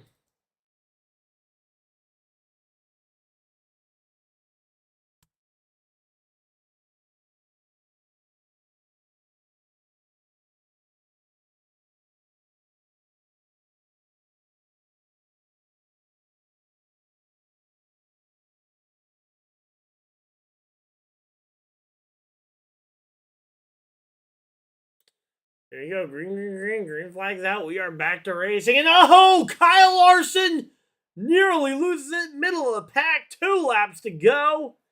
And man, that was a big save there by Kyle Larson. Hanging on to that one. So yeah, Brian Keselowski, though, looks like he will clear and win this stage here. He will take the white flag. 1 lap to go in this stage. As Ryan Blaney, Austin Cindric, Ty Gibbs, Kyle Busch all getting into position here behind him. And oh, Carson Hocevar, up and around goes Hocevar. He manages to avoid major contact with the wall, but man, was that sketchy.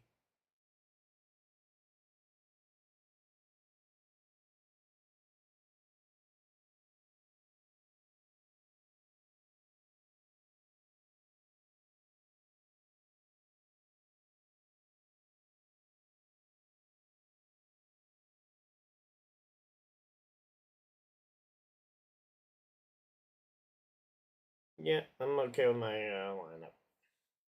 There we go. Keselowski, Blaney, Cindric, Gibbs, Kyle Busch, the top 5. Barry Bowman, yeah, Jones, Priest, and Austin Dillon, the other drivers, earning points. Kyle Larson, that big slide right as they took the green flag, was probably the difference between earning stage points and not earning stage points. Although he also had other chances to earn them and just didn't.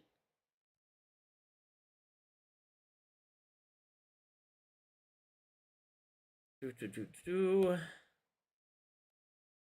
me a second, guys.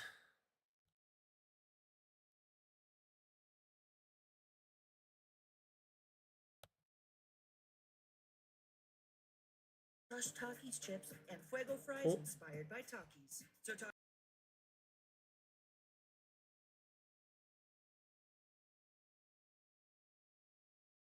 Alright, there we go. Sorry about that. Let's say something started playing on my computer when I wasn't trying to play it. So there we go.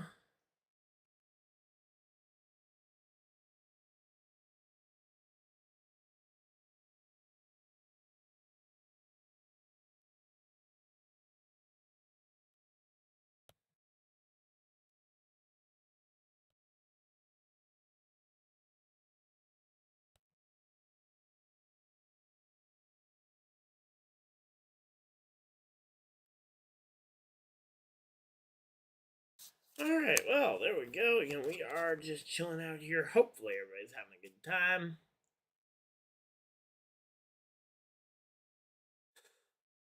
But yeah, we are getting ready for this one. Let's see.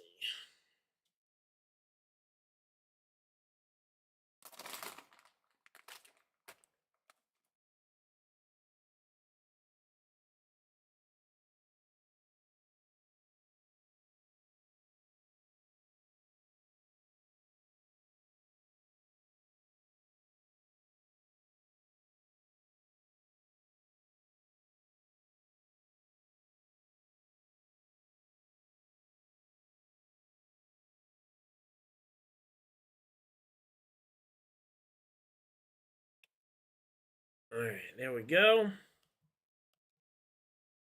So yeah, that the finish of stage 2 is actually pretty good. And yeah, this hasn't necessarily been a bad race. It's just been a little bit. There has been a lack of passing, which is kind of the biggest problem with this race so far. And yeah, to an extent, that's not very good. But as I say, there has been drivers able to make passes. It's just been a little bit few and far in between here. All right, so there we go.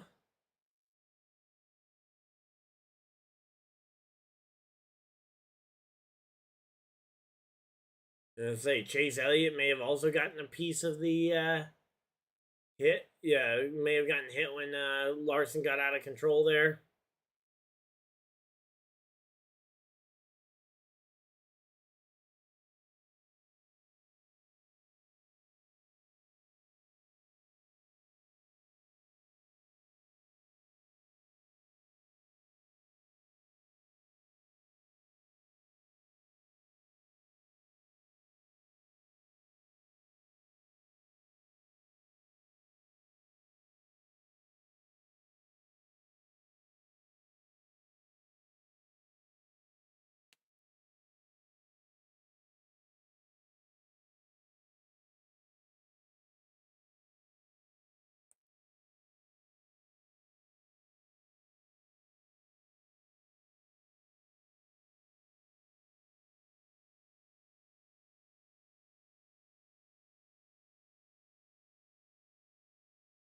Alright, there we go. Uh-oh. Why is Bowman slow on the bottom of the racetrack? Did he have a flat tire or something?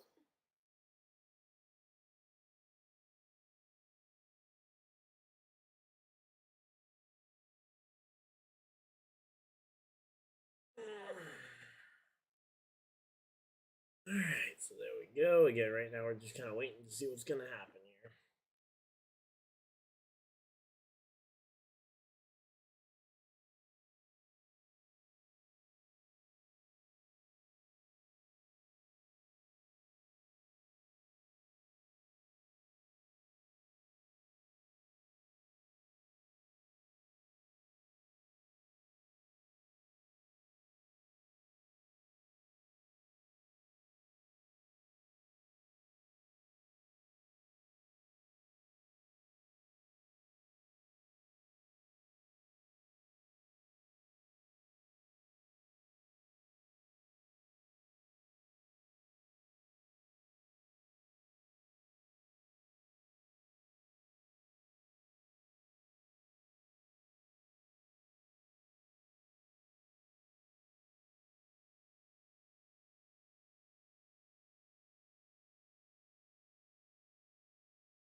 Alright, so again, we're just chilling out here. Hopefully everybody's having a good time.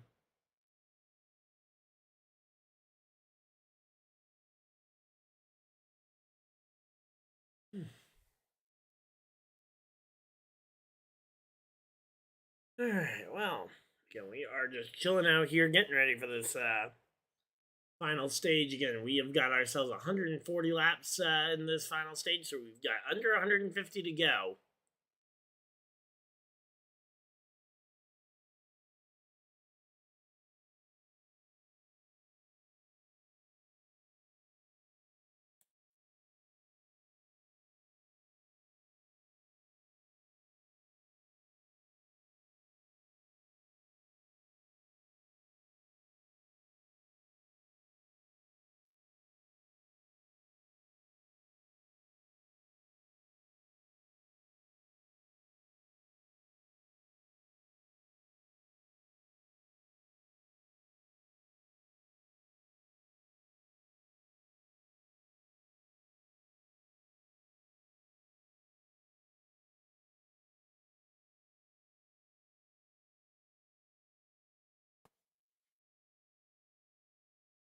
Alright, so there we go. Again, we are chilling out here. Hopefully everybody's having a good time. They're coming back from commercial break, and I believe we are about to see the choose cone. Oh, nope, guess we're not. Either that or we're just not going to get a chance to see it because we got to talk about the NBC Sports pit box here. Where they've got, Marty Snyder and Dale Jarrett. Great. Alright, well, yeah, we are just getting ready for this, okay, yeah, based on, the guys going behind them, they're not doing the choose cone right now, so. Gonna be pacing for at least another lap or two here as we get ready for this one. And again, talking about Kyle Busch, he's had a really rough summer, which has been, again, marred by impacts like this one in practice where he lost it, crashed it, and was not able to qualify. And so far today, it has not shown anywhere near the speed needed to win this thing. Which means Richmond and Daytona are probably Kyle's only two remaining shots to really make it in because he has not been good enough on the road courses as of late. Not to mention with the massive improvement from what's his name from SVG. It is gonna be extremely hard to see SVG doing anything other than dominate at Watkins Glen. So I would basically be looking to Richmond if I'm Kyle Busch at this point. He is top 5 actually right now, so maybe he can pull if he can make something happen with track position. We've seen track position kind of stick today, so if he's able to find some track position, maybe get the lead on a late race start, he might be able to hold on to it. But again, that's a very big might at this point.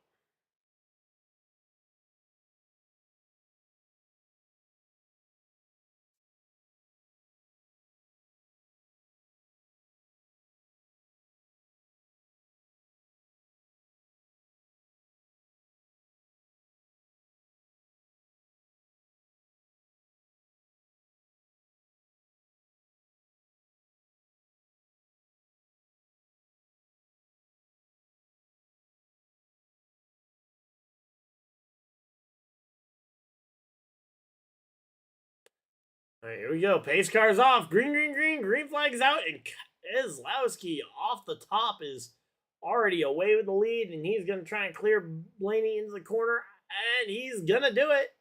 Ryan Keselowski clears through the middle of the corner on the top line. Ryan Keselowski seems to have that next gear of from the Ford teams.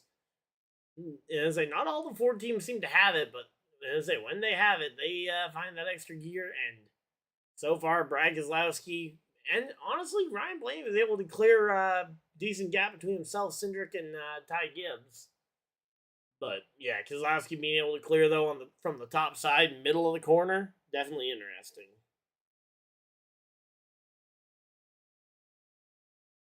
But yeah, here we go. Let's see.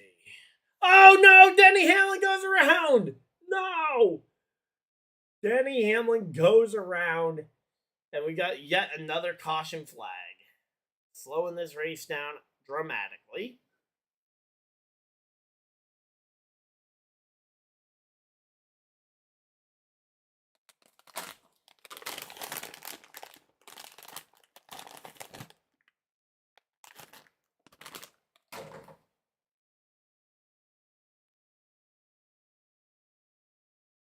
But yeah, right now though, we are chilling out here. Hopefully everybody's having a good time.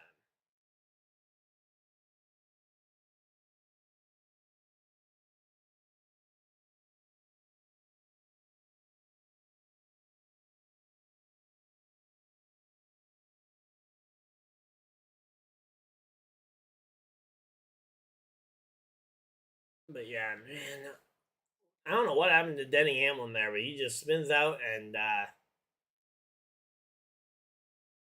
yeah, nearly takes Allmendinger with him.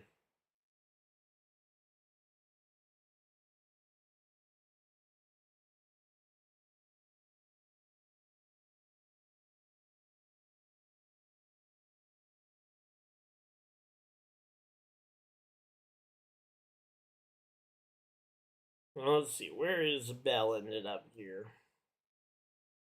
Okay, Bell's 14th, not bad. I would rather my pick be doing a little better than that, but hey, if if my pick can't win, maybe Kyle Busch can. Although he lost a spot on that restart to Josh Berry, so now Kyle will have to restart from sixth here.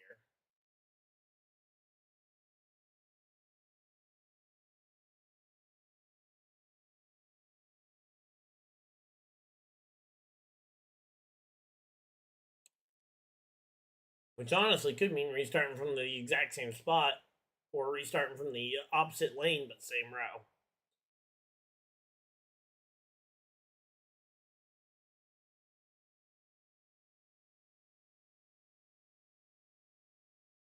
Hey, Red Zone, how's it going?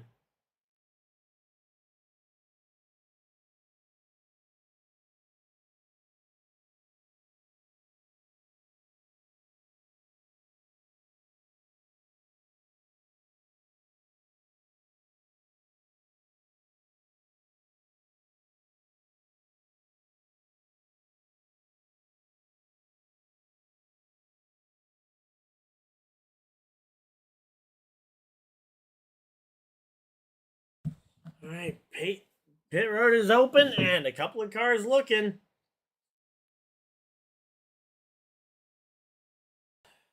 My TV trying to turn itself off or whatever. Okay, yep, not talking to you. All right, here we go. Logano, among others, coming onto pit road here. Hosts of our part of that group as well. Obviously, Denny Hamlin, Todd Gillen, a couple of other cars coming in.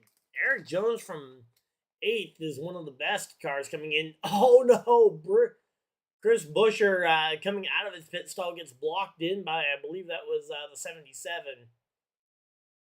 Now you got Chase Briscoe getting his pit stop done, and it looks like he is going to win the race off pit road here once again. Again, right now it's all about gaming to try and figure out exactly where you make your final pit stop, and whoever makes that final pit stop first probably gets it.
Alright, so yeah, we're just chilling out here. Hopefully everybody's having a good time.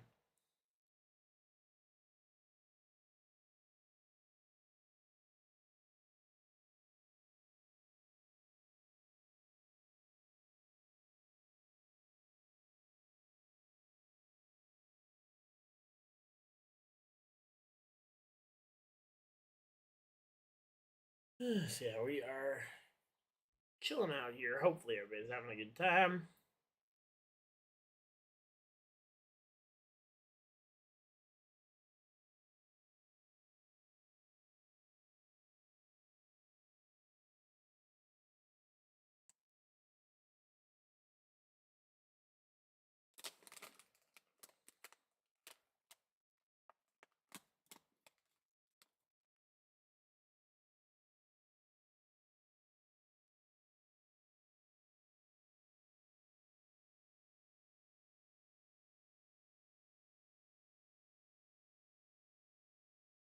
Alright, so there we go. Again, we are coming back from commercial break. We should hopefully be seeing a restart here shortly.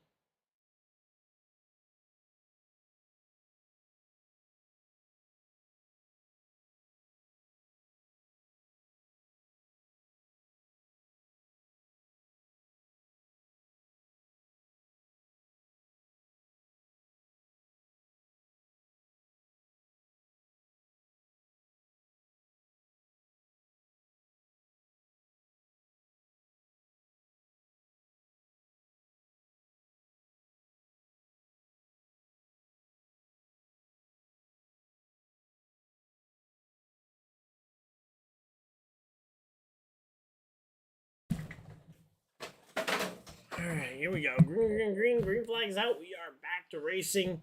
Keselowski back out in front. Blaney is second, and it looks like Cindric's gonna hold on to third. But the real interesting part is behind them. Josh Berry and Ty Gibbs dueling it out for fourth. And oh no, another car up and around. It's gonna be this time the 38 of Zane Smith going around. Okay, so we go like 2 hours without a caution flag. And now we're on caution number 7 on the day. Obviously, 2 of those are guaranteed. But we've gone 5 cautions after going like the first 150, 160 laps without one.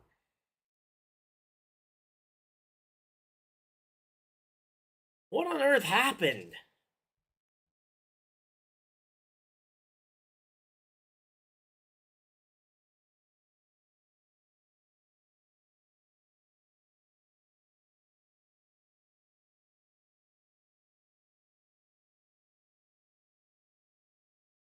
Let me see what lap that first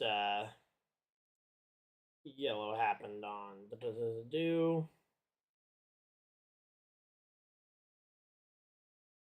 What position is Byron in? Not top 10. Let me give you an answer real quick. That is going to be 12th. William Byron is in 12th right now.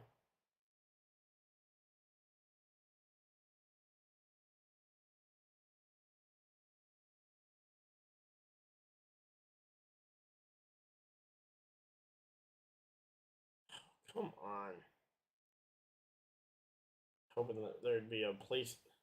There used to be a place you could scroll on here to just go lap by lap through what had actually happened. Let me see if there's a way to do it on the computer version of the website real quick, because, yeah.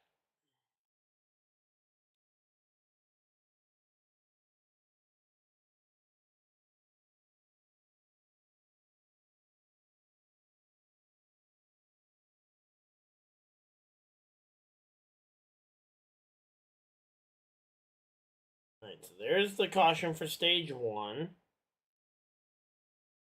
And the next yellow happened literally lap 170.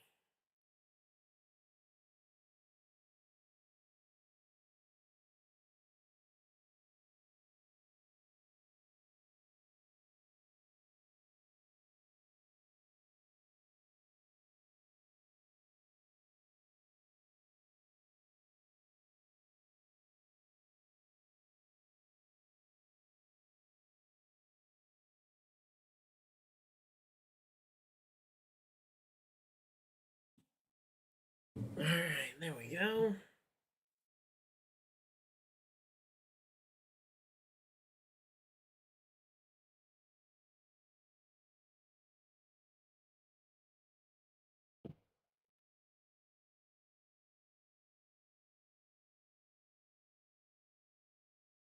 Oh, and once again, it's just somebody drifting up into Zane Smith that ends up wiping out Zane Smith's day. So it's not even it's not even necessarily the drivers that end up spinning here.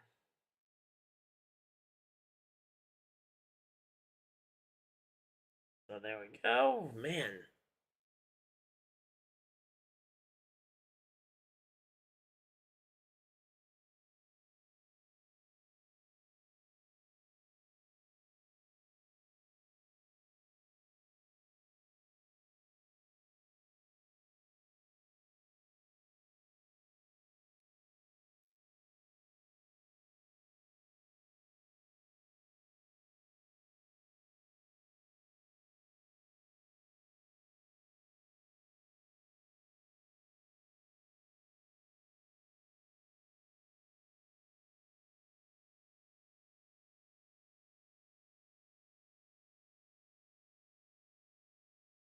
All right, nice.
Alright, so far. Alright, let's lock in here. Hopefully everybody's having a good time. But yeah, we are racking up the caution laps here.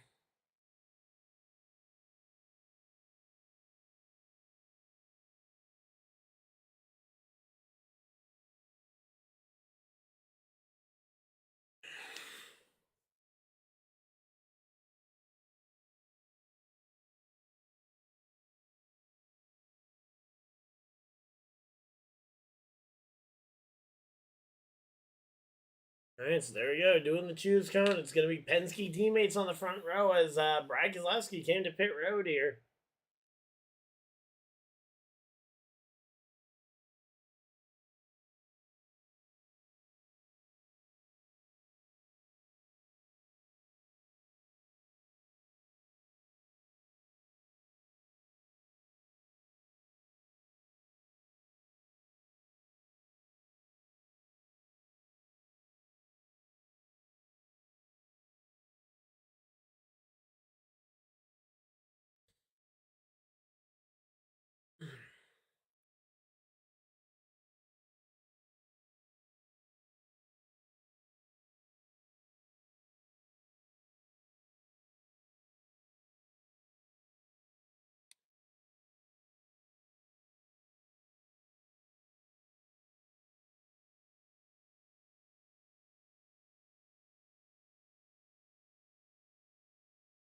Alright, here we go. Green flags out. We are back to racing, and let's see what we can see here. Ooh, here we go. AJ Allmendinger looking to the bottom of 3, maybe 4 wide there. Christopher Bell was peeking to the outside. He opts to back out of it. Yeah, AJ Allmendinger on the bottom, now down to only 2 wide here as these guys are getting racy here. AJ Allmendinger, bottom of the racetrack. Christopher Bell down to the bottom as well.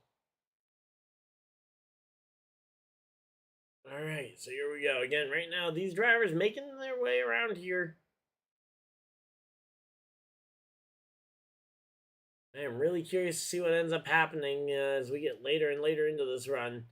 Here comes Byron trying to join the 200 cars ahead of him in this race to try and be the top Chevy. Although, actually, ironically, right now, the top Chevy is Austin Dillon, who has also been able to hang on to this top 10 position here. So yeah, I mean, as of right now, the track position is actually, again, track position seems to be sticking very well here. Austin Dillon, Chase Elliott, 3 wide up the middle on Ty Gibbs. 3 wide up the middle, and both of them clearing Ty Gibbs here. And here we go, battle for the lead. Blaney versus Cindric. Penske on Penske action here.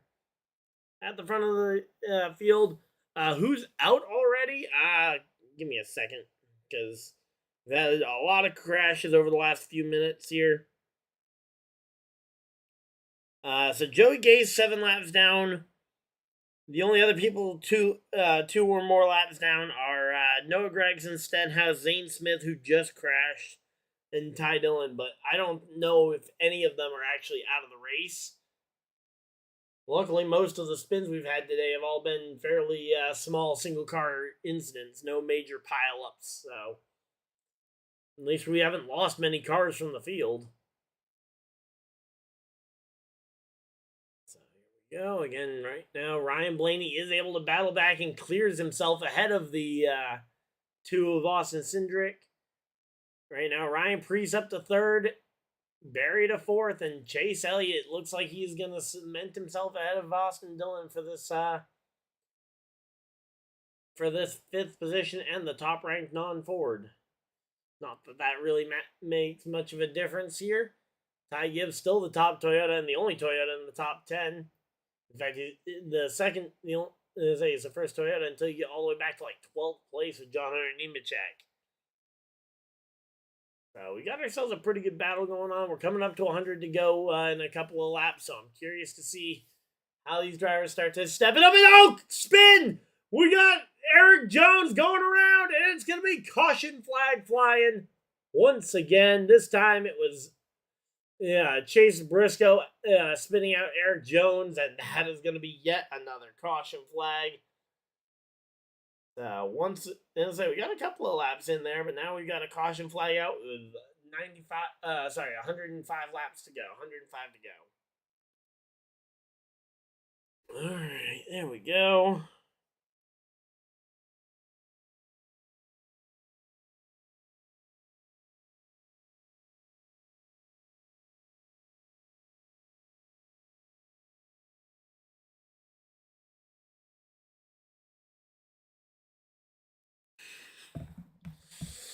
All right, so there we go. Again, we are chilling out here. Hopefully, everybody's having a good time. But yeah, man, Briscoe just got into the corner of that 43 car, sending him around.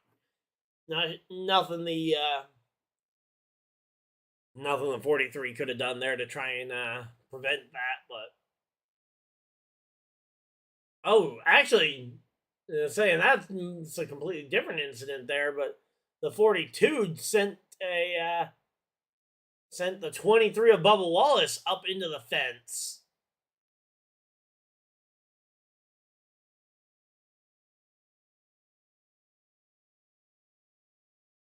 So yeah, the 42 of Nemechek had just door checked Bubba Wallace up into the fence. Bubba's now on pit road servicing that car, but man, that is an unfortunate spot to end up in here. Especially this late in the race.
Alright, so there we go. And yeah, right behind where Eric is a Bubba Wallace drifting back.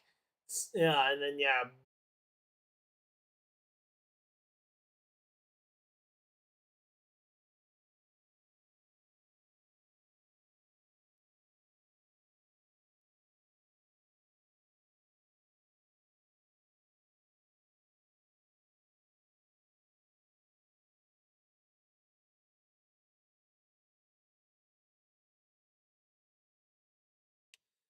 Alright, give me a second, guys. We are trying to resolve the problem with the picture. My streaming software just decided that it wanted to crash. So we are currently attempting to resolve the issue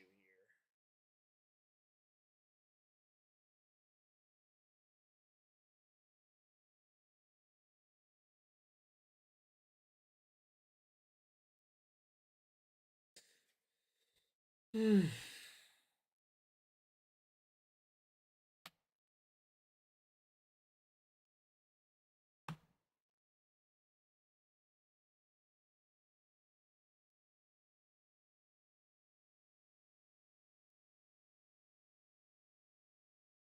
There we go. Alright, we're back. Alright, we are back, and let's go ahead and finish off this stream again. We got a little bit more racing to go here. Oh, and that is not supposed to... There we go. That needs to not have volume on. Alright, but there we go. Again, we are just chilling out here. I heard the sound and I didn't know what had happened, but apparently it was my streaming software crashing. Oh, which is always something we just love to see. There we go, coming back from commercial break here.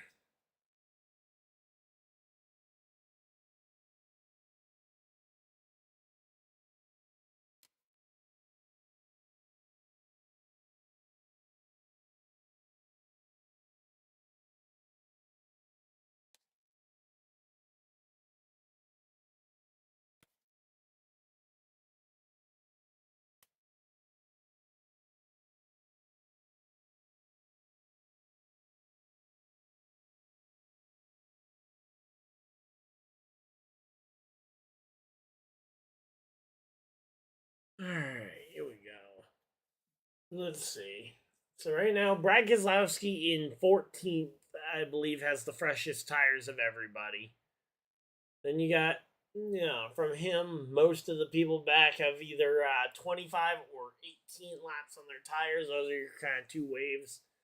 Guys further to the front, like Cindric Berry, all have 77 laps roughly on their tires. Again, I think we can go. How far did we go earlier? We went 130, 140 laps, I think, without a pit stop. So you should be able to pit here and make it the rest of the distance. But I don't know. Yeah, Blaney came to pit road that time by, but not a whole lot of others at the front came. There we go. Green, green, green. Green flag's out. And we've got ourselves 100 laps to go. 100 to go. As here we go. The three-car of Austin Dillon trying to make some real noise in the front. As he goes side by side with Blaney. Or, sorry, not Blaney. Sorry. Side by side with the car Blaney used to drive like a decade ago. With Josh Berry. And it hurts me to say that might have actually been pretty close to true with him driving that car. Next year will make 1 decade of since the first season of Blaney in the 21. And man, we got drivers all over the place here. Kyle Larson dropping really far back on the outside of 4 wide. And here we go. We got Michael McDowell popping out of line just a little bit there. Not sure if that was to try and make a move or if that was to try and give some spots back to to try and stop the bleeding of the 5 car. But regardless, Michael McDowell jumps up to pull that one off, and that's what ends up happening.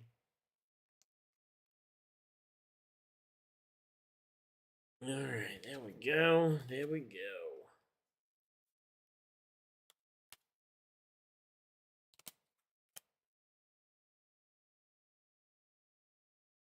And oh no! I looked down again, and we got another caution flag out.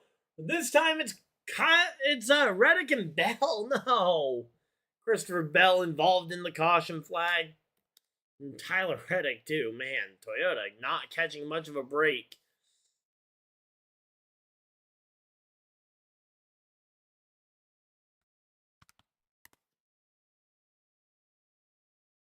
So, all right, what happened here? We got Bell on the outside of Reddick, on the outside of the 19. The 19 again! The 19 of Briscoe is a menace tonight. And I mean, I don't think he's even necessarily doing anything overly wrong, but this time he gets into the corner of the 45, who sends him into the 20 of Reddick. Or into the 20 of Bell, I mean.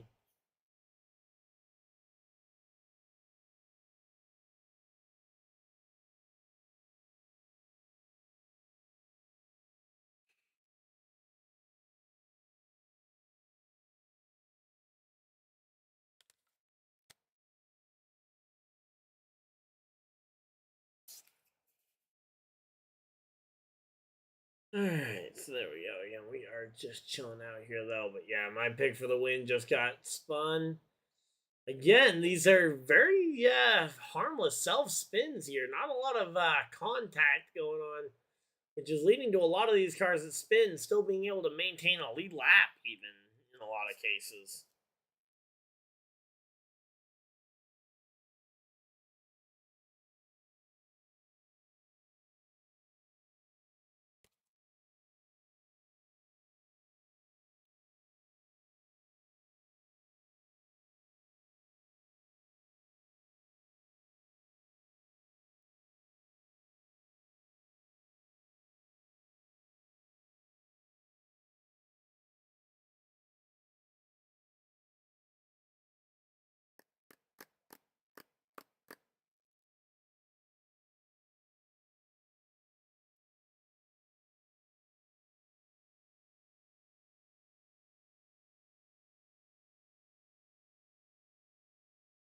But yeah, this time the 45 and the 20 going around.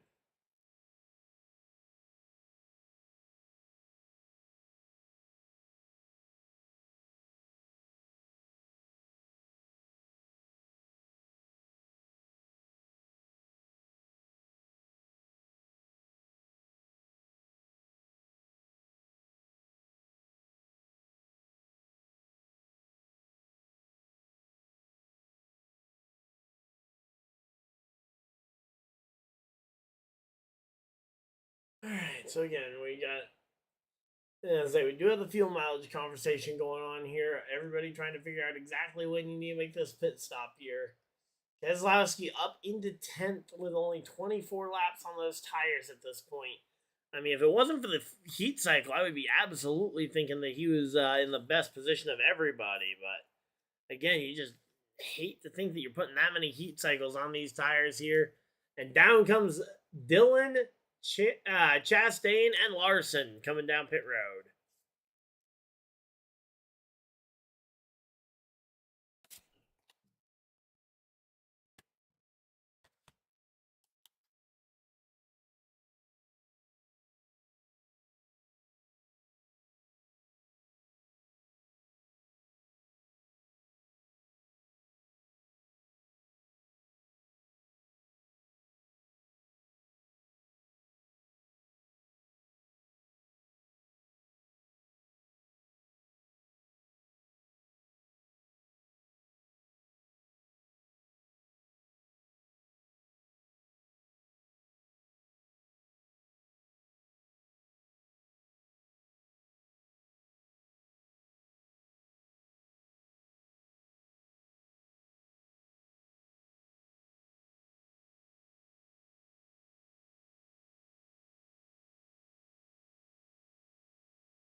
So yeah, there we go. Again, we are chilling out here. Hopefully, everybody's having a good time.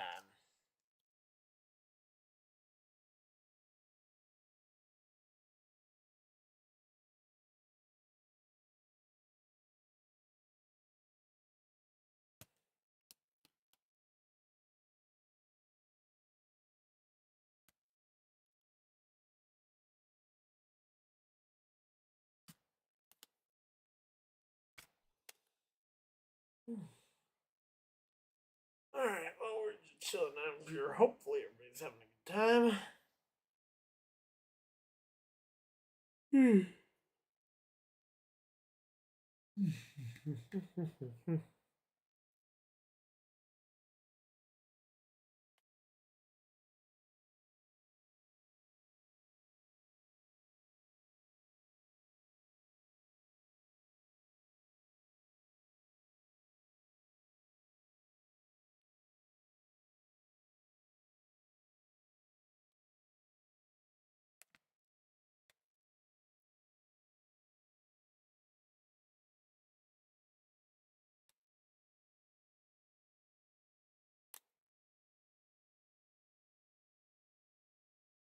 Alright, so there we go. Again, we are chilling out here. Hopefully, everybody's having a good time.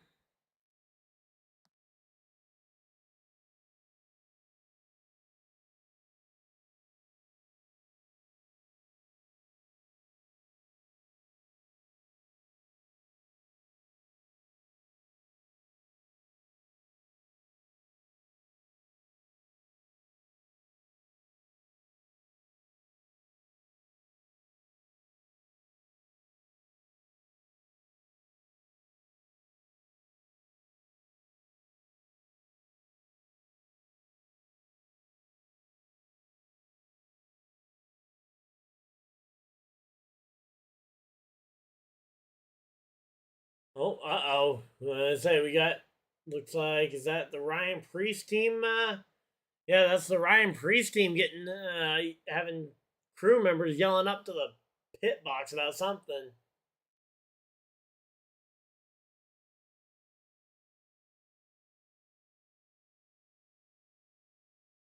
There you go. Derek Finley, the crew chief on Ryan Priest's car, having to make the decision as to whether or not you're going to bring him in or leave him out there. So far, he's been left out. He's out. He's inside the top 10 here.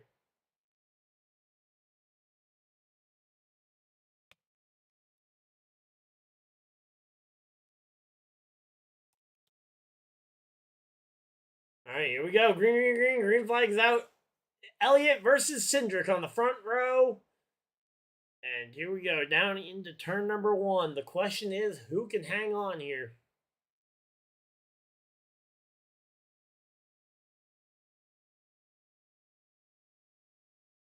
All right, Cindric on the top side looks to have the momentum. Chase Elliott on the bottom, just not the grip to complete the move, and it is going to be Austin Cindric in control of the race out in front of the field. And all 3 Spire Motorsports drivers right there together, 11th, 12th, 13th. Haley McDowell, Hocevar. And Hocevar just passed McDowell. Great. Okay, so that puts McDowell down to the bottom of those, but hey, still, all 3 Spire Motorsports cars running very well. Love to see it. And caution flag flies! SVG goes around.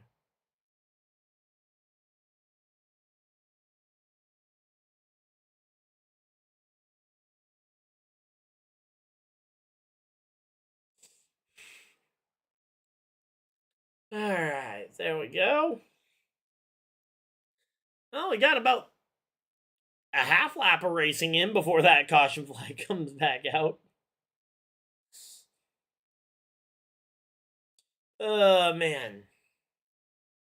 Come on. Can we just get like 2 laps of racing in without it? And honestly, it hasn't been the most irrelevant people. I mean, if it was just repetitively Joey Gase and Cody Ware spinning out, sure. But it's been okay. Aside from SVG, who has been relatively irrelevant at most of the ovals, but like Denny Hamlin. Well, Denny Hamlin spinning out at one point. The 2 other Toyota drivers spinning the last time round. It hasn't been the most irrelevant people in the world. But yeah. And now it's starting to really turn into just a caution fest here. We're now up to 8 incidents for caution after starting the race with only 3 in the first 200 laps.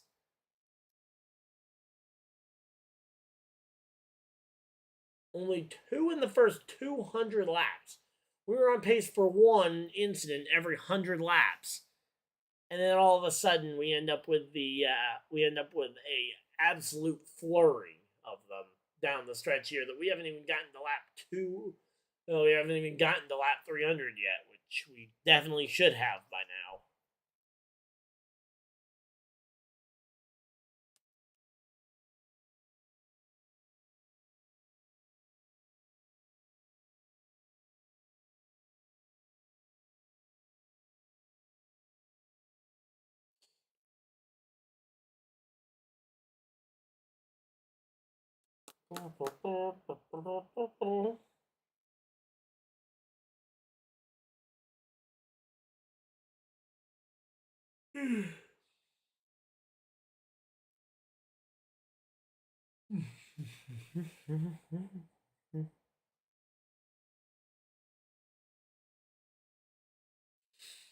And here comes Cindric down pit road all by his lonesome, and it is going to be, it is weird to see just one lone car rolling down pit road here.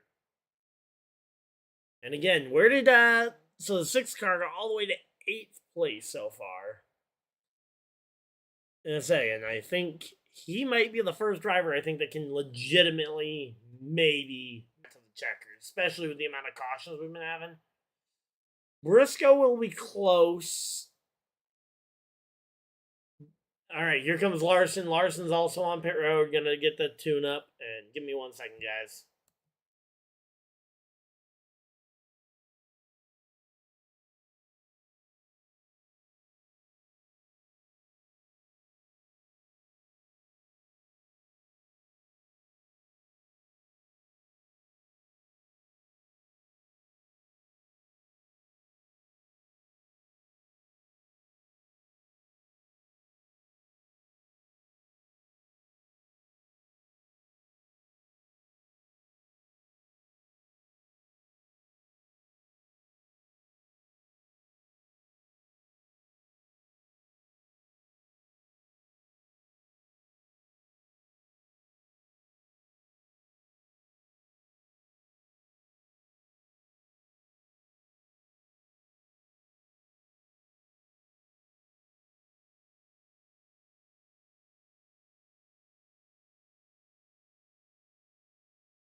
All right, there we go.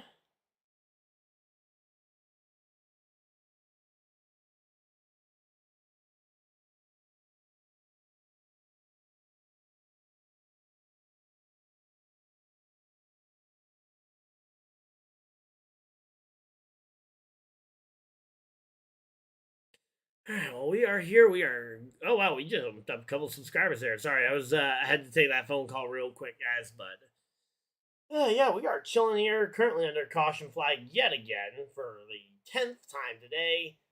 You know, we got Chase Elliott leading, Josh Berry, William Byron in the top three.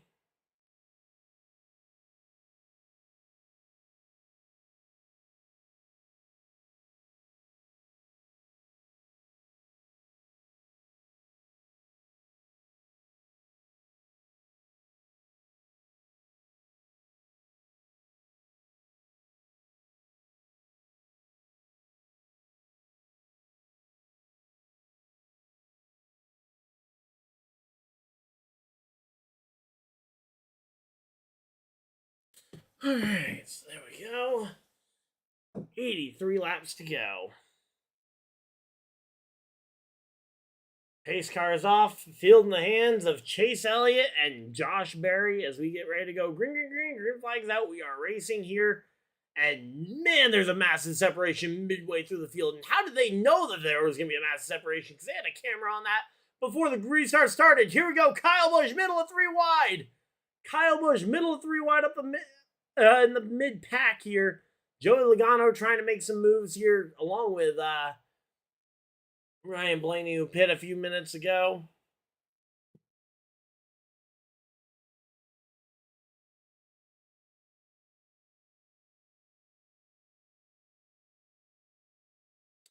Alright, there we go. Alright, so again, we are chilling out here. Hopefully everybody's having a good time. We are. So we got 81 laps to go here. It's 81 laps. We got ourselves a pretty good race going, honestly. There we go. Michael McDowell making his way forward. And caution flag flies. Ty Dillon through the grass.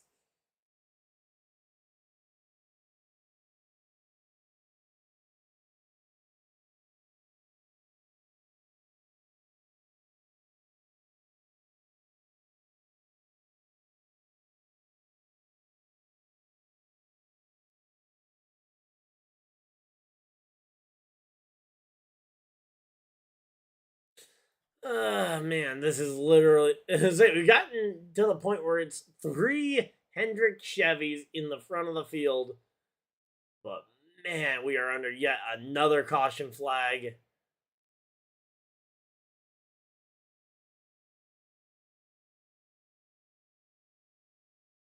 This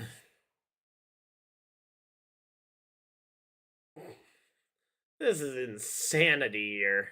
Come on, man. Are we really not going to be able to get any laps completed here? I'm glad that they aren't doing only green flag laps count, because then we would legitimately be here all day. Alright, let's see what happened to cause Ty Dillon here. Alright, so Ty Dillon on the bottom here. And just loses the side force off his car, I guess, from the cars on the outside. And Ty Dillon just loses it on the bottom. Mostly by himself. I say pretty much entirely by himself. Although, I'm not. Okay, so yeah. Oh! Nope! It was not all by himself. He got hit in the rear by. As he tried to save it, he got hit in the rear by the 5 of Kyle Larson.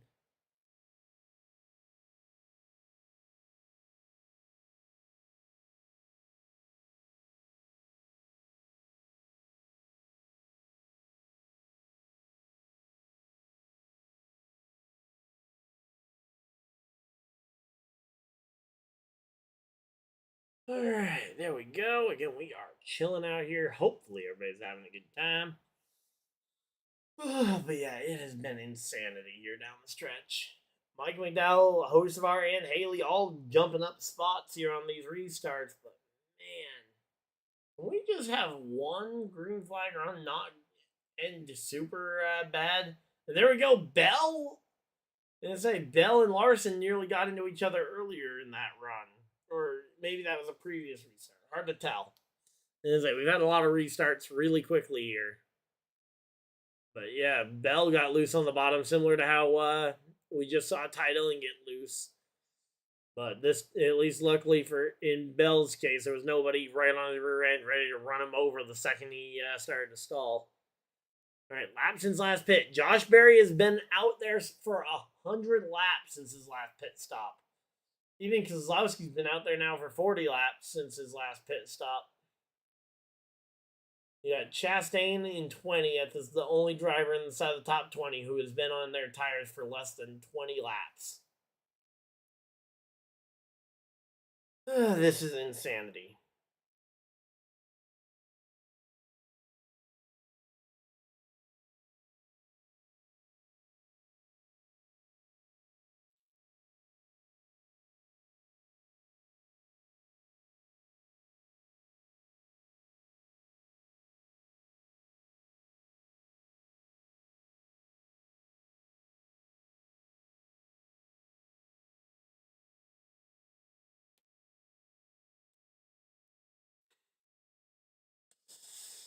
All right, there we go.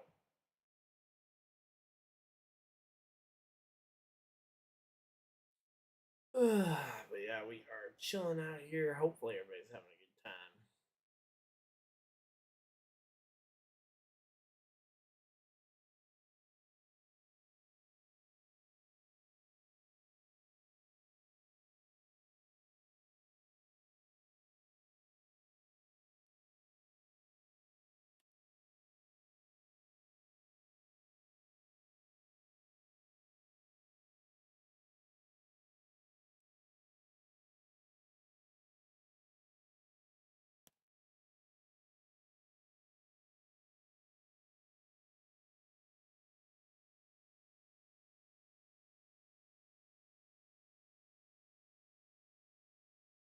All right, well, we are just chilling out here. Hopefully, everybody's having a good time.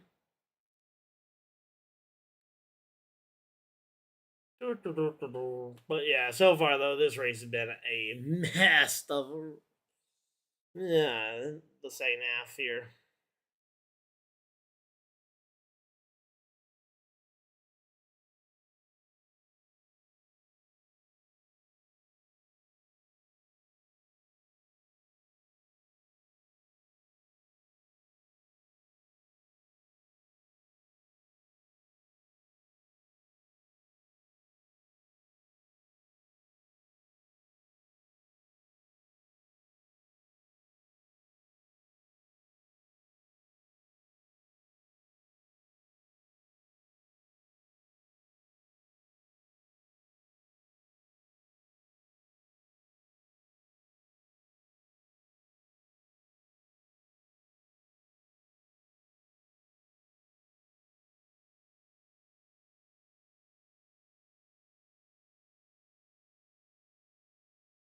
All right, here we go. We're getting ready for this restart here. Pace cars off. Field in the hands of Team Hendrick. Elliott, Byron, Bowman at the front of the field. As we go, green, green, green, green flag is out. We are back to racing, and here we go. Let's see what this one's going to devolve into here. 74 laps in, before we hit 72, we'll probably have another caution again.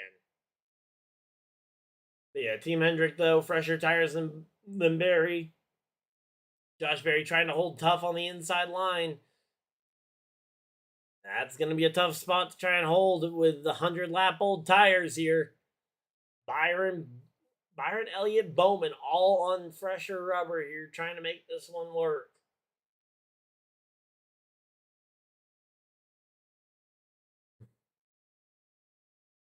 And here we go. We got two Toyotas battling it out for position as well inside the top 10. Briscoe hanging on to 5th, while John Hunter Nemechek currently is settled in 6th place here.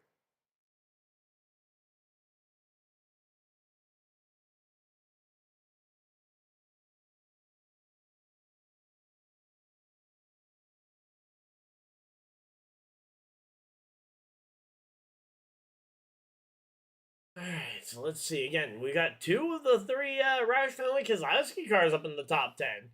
Priest and Keselowski have both managed to make their way back up into the top 10. We got 31 cars on lead lap here, which is honestly only because of the fact that we've had this many caution flags. I seriously hope we get this, we get a caution flag here shortly.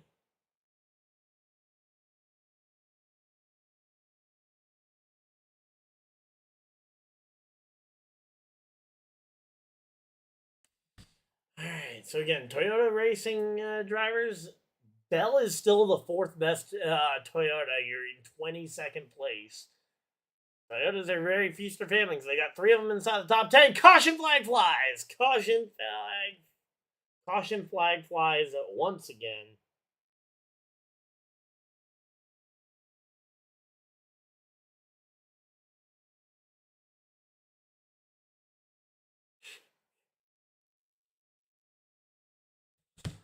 Oh boy, this one's for debris. Are you kidding me? It's not like we just had a caution flag to deal with all this, with that piece of debris. And that better have and it's a full-on window out of somebody's car. Somebody probably is missing that right about now. At a short track, actually, they don't need the side window is not a required piece. Yeah, there it is. I think it might have come off the 34 because the 34 is missing his. Although it is not a required piece, so maybe Gillen just tried to run without it. But yeah, no, here comes Gillen coming down to try and pit and get himself a new right side window. But yeah, man, this is insane.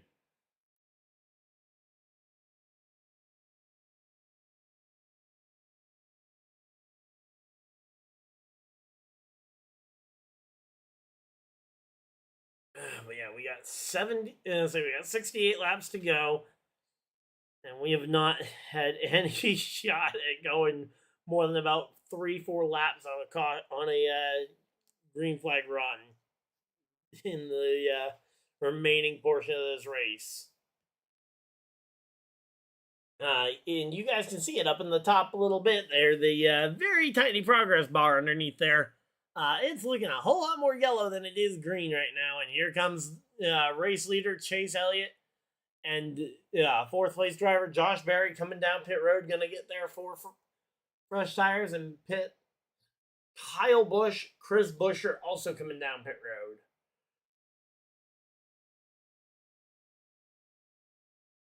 road. All right, so there we go.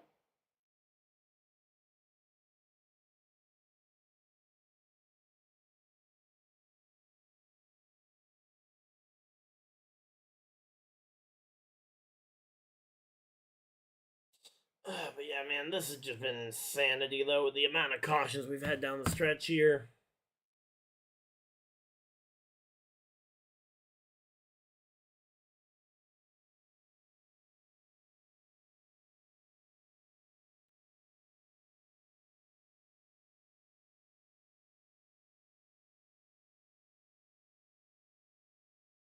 All right, there we go.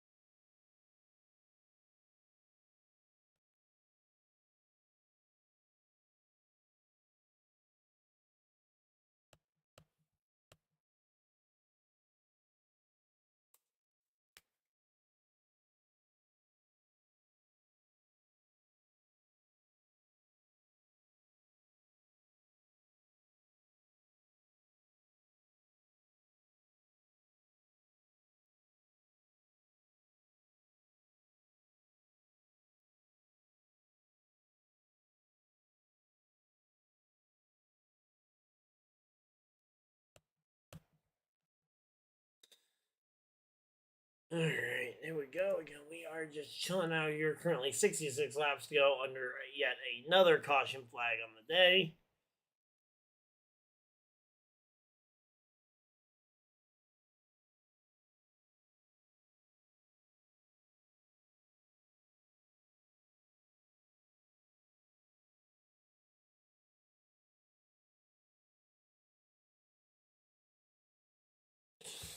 So yeah, there we go. You know, we are just. I seriously can hope we can get this thing back going and get green flag racing in.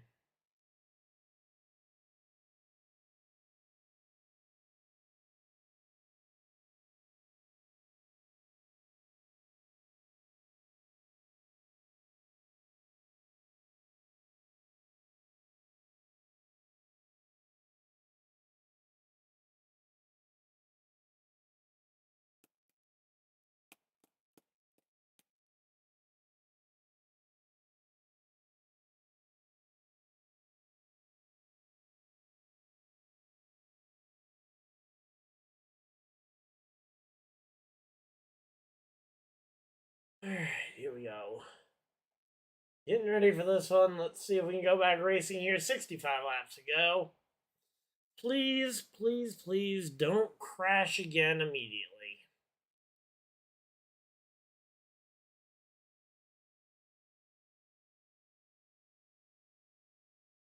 Here we go. Green flag's out. We are back to racing. Byron off the top line.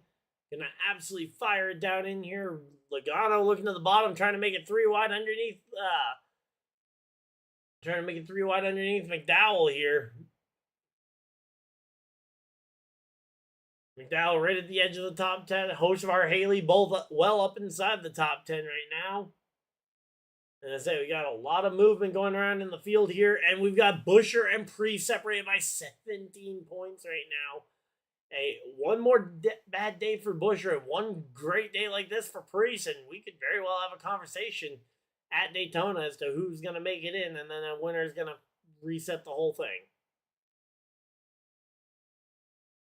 There we go. 63 laps complete here. Or, sorry, 63 laps to go now. 62. 62 to go.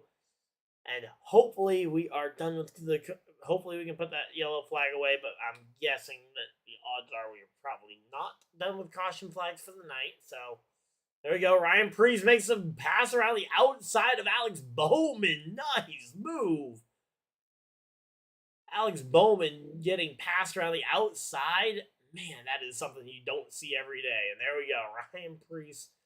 He is on a rocket ship of a mission. He wants to win Iowa. If he can win this race, he locks himself into the playoffs, and we have got ourselves a massive conversation around that cut line.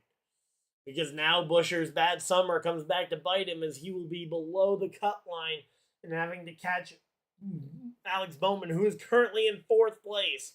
Now, if Bowman can't finish there, then yeah, we might have a real conversation on our hands. But as of right now, we kind of have to assume he's going to make it there. So it's going to be a question mark as to how far do these guys get. We got guys looking to the bottom of the racetrack here. Yeah, AJ Allmendinger trying to make this move to the inside of Dillon. Not going to get there. He's going to have to pull right back up in line in front of Michael McDowell. All right, so here we go again. Logano looking to the inside on his teammate Blaney. Those two drivers both trying to make an attack at the top 10. Currently Blaney inside the top 10. Joey Logano in 11th. Denny Hamlin ahead of both of them, gonna try and hold his spot, but you know they're gonna be gunning for it here.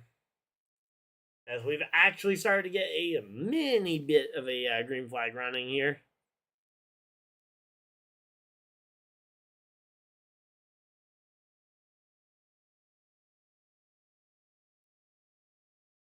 Alright, so there we go. Hocevar looking up the inside on Brad Keselowski. Oh! Hocevar gets really loose here. Man, just to hang on to that one was sketchy there. And let's see. I'm going to just take a quick peek, see how my picks are doing. Because outside of Ty Gibbs, I think they're actually doing halfway decent here.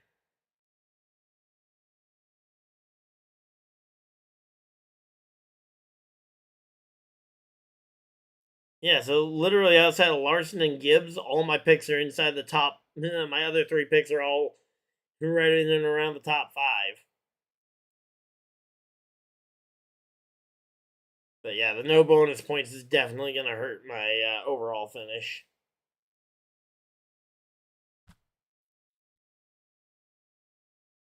But yeah, Byron, Briscoe, Priest, Yeah, Bowman, Kozlowski out here running this one down.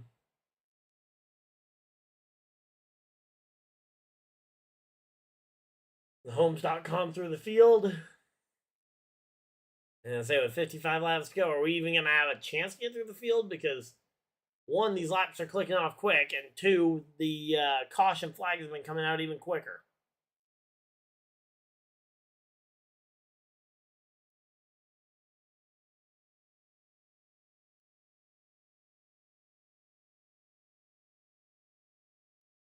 All right, so 54 laps to go here. Byron, Briscoe, Priest, Bowman. Again, as I say, these names at the front, a lot of these names we're going to be seeing down the stretch here, and it's going to be a question mark as to who is able to win the day. Again, so far both Byron and Briscoe have led over 80 laps each. Byron's about to hit his 90th lap lead here on the day as he crosses the start finish line. 90 laps complete. 90 laps completed out in front of the field for Byron. 52 laps to go. The question is, who's going to end up having led the most laps of the race? Is it going to be Byron? Is it going to be Briscoe? I think it's too close to call right now, considering they're both right there, and they're both within 10 laps of each other in terms of laps led, so. But yeah, right now, though, Byron out in front. I don't know how long he'll be able to hold on, though. That's going to be the big question mark here. Again, everybody having a lot of heat cycles on these tires is going to make for an interesting run down the stretch here, especially if they get a long green flag run to the checkers here.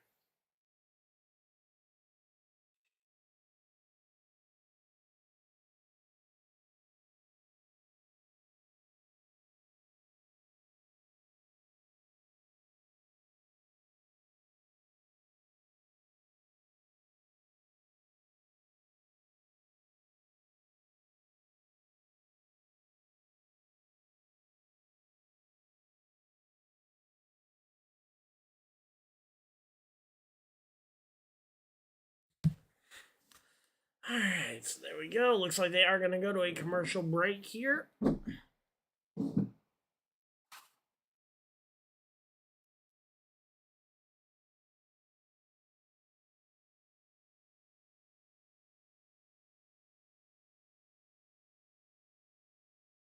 so there we go. Again, we are chilling here.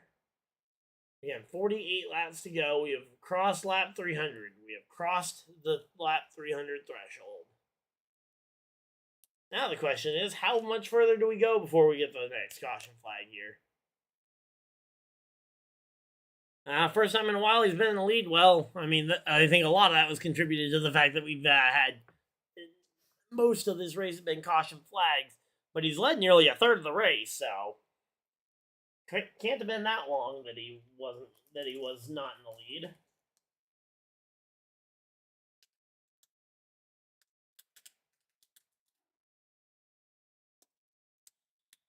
All right, there we go. Do I think he can go 40 laps on fuel?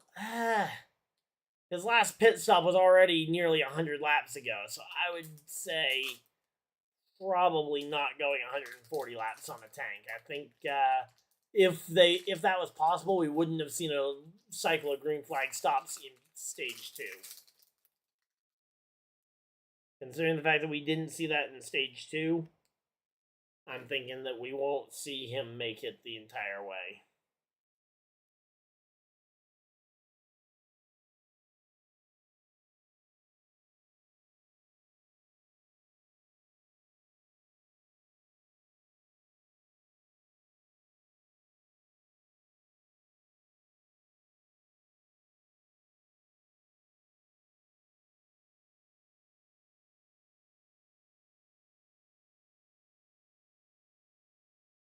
I don't see a world where that happens. I mean, it's good to have optimism, but yeah, I do not see a world where they make it all the way to the checkers. One, I don't see a world where they make it all the way to the checkers green flag, and two, I do not see a way he makes it all. all 43 laps remaining with it. I know. I'm just saying what I think. I mean, feel free to think what you think, but doing the math, I mean, the fact that his last pit stop was at lap 205, going the full remaining distance of 145 laps, I would say is basically impossible. I don't think it's possible. Again, if they could go 145 laps on fuel, I don't think you would have seen that pit stop cycle in stage 2 that we saw, where everybody came down through and made their pit stops. I don't think we would have seen that cycle if they could have just made it 140 laps on fuel. Yeah, no, I think Cindric, Elliott, Busch, I think that's kind of your first group that I think reasonably could make it. Some of the guys like Blaney, Dillon, and Chastain might be close. Allmendinger's in that group as well of guys who might be close, but I don't even know if that would get them there. So yeah, again, it's gonna say if we get a lot of cautions, maybe you could save some fuel, but to save that much fuel, that would take a lot.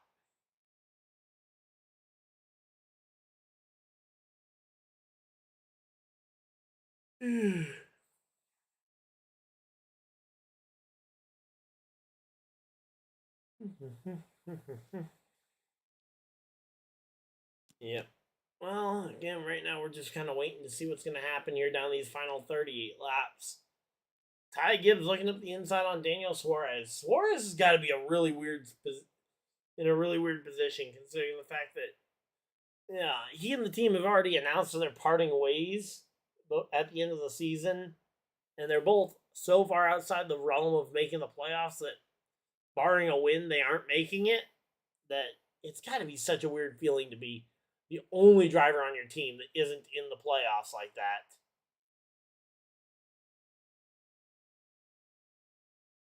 And there's the replay of Byron running out of fuel at Michigan. Because that's the other thing, is Byron's had fuel issues before. So, I mean, he's not going to... I don't think he's going to make it. And if he does, it's going to be close. And it will be yet another chapter in the fuel mileage story. Whether it's a good chapter or a bad chapter, we'll have to wait and see.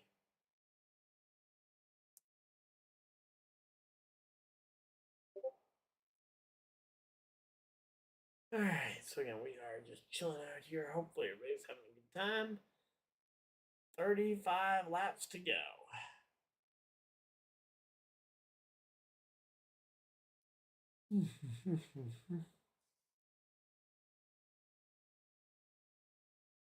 But yeah, no, I don't. I'm starting to get a little bit more confident in kind of that Keselowski, the Keselowski Priest Briscoe group. Again, I'm not saying that they are gonna make it, but maybe.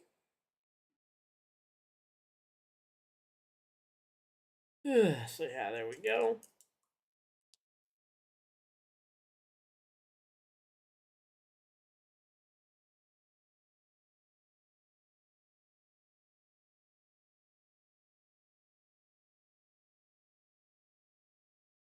$33 laps to go.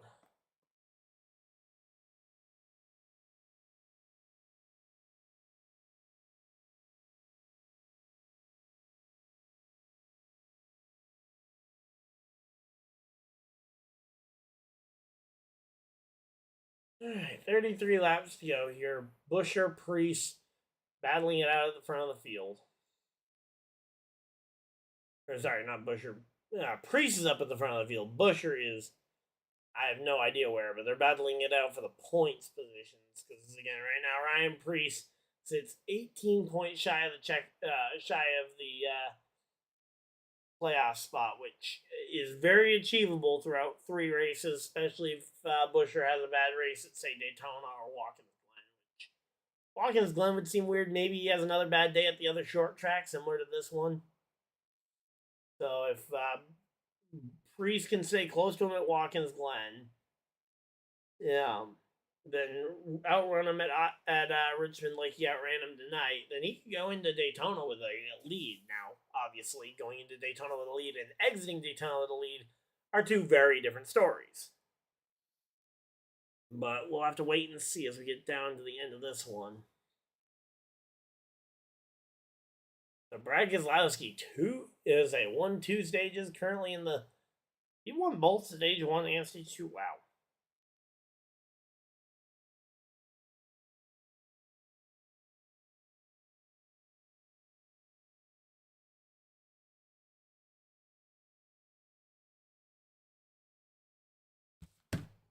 Alright, so there we go. 28 laps to go. Not a lot of time left here. Come on. And with Buescher making a pass, Buescher trying to make a pass in the middle of the pack, that is going to move that cut line for Priest. And again, a win for Priest today would absolutely erase any question mark in the book as to him making or not making the playoffs. He would be in.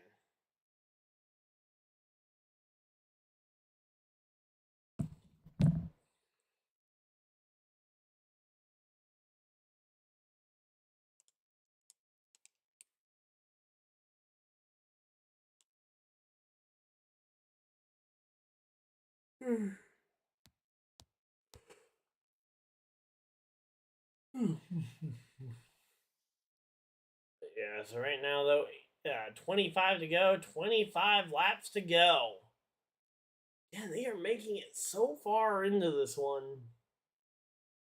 But again, I would have to question at this point 125 laps on tires here for Byron already. Or 120 laps on tires already. So there we go.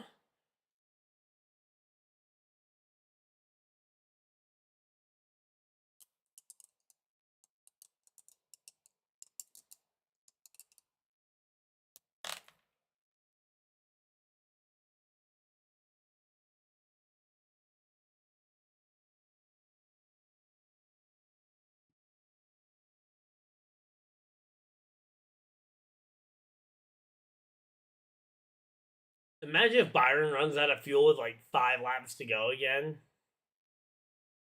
Again, I don't see any way Byron stretches it to the checkers, but again, the further he goes, the more and more confident I start to think he might be about actually being able to make it.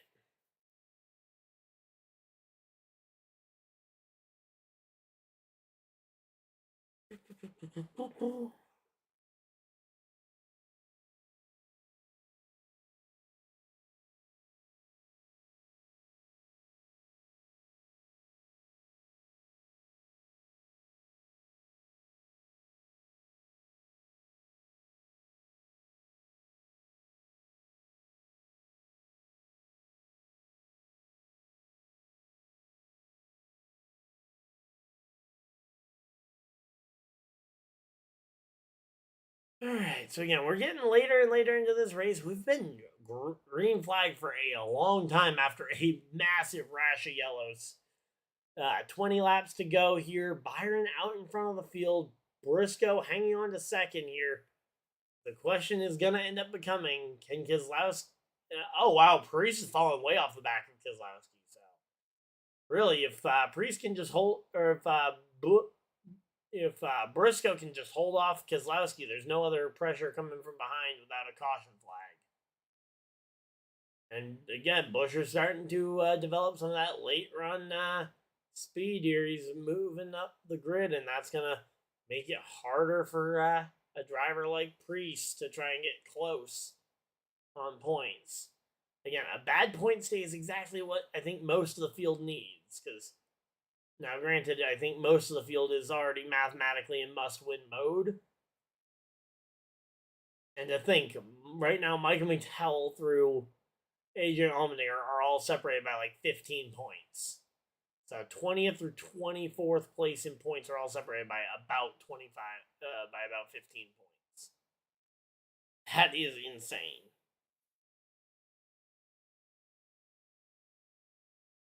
Legitimately, are they just not going to crash at all the remainder of the race? Because that would be insane after the joking that my friends and I were in the group chat were talking about with the over-under as to how many laps, how many cautions we get down the stretch. Because it's like the under is going to hit.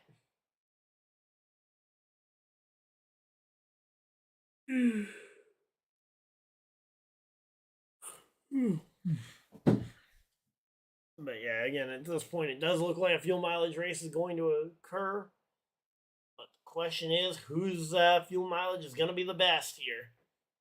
William Byron has officially clinched most laps led of the day, as long as we don't go into like insane amount of overtime. Alright, here we go. But yeah, Byron not going to make it 15 more laps on that tank. Byron's gonna stretch it as far as humanly possible because he knows he's got the win if he can just get a caution flag. But he's gonna need a caution, I think, to get there. And problem is, I don't think everybody else will. Justin Haley has also been on that fuel safe strat to try and fuel save all the way to the checkers, and he has not been able to pull that strategy off. I think McDowell was probably on that strat too because he's completely dipped off the map here. But yeah, again, right now we're just kind of waiting to see when this next wave of cars comes to pit road because there's going to be that wave of cars that have that defeated parade down pit road.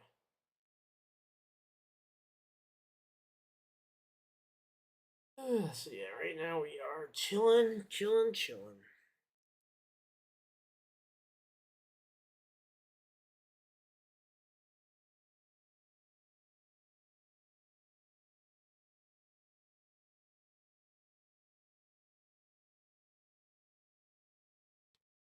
All right, let's see. 12 laps to go. 12 more laps here. Byron Briscoe. Again, Briscoe's starting to get close to Byron. If Briscoe can put that pressure on Byron, try and force him to run out even quicker. Problem is, I think Briscoe's in fuel save mode himself and is hoping to not have too much pressure put on him from Keselowski, who has ever so slightly more fuel. About 7 more laps worth of fuel. But right now we got less than 10. So we're going to be coming to 10 laps to go. 10 laps to go.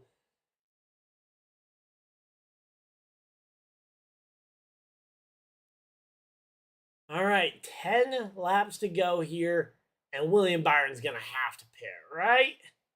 I mean, 10 laps to go, there's no shot. Well, as I say, William Byron, valiant effort, lots of caution flag laps helped him stretch it this far, but I think he's going to have to come to pit road at some point, and right now we're just kind of waiting to see when that moment will be. Will it be soon? Will it not be soon?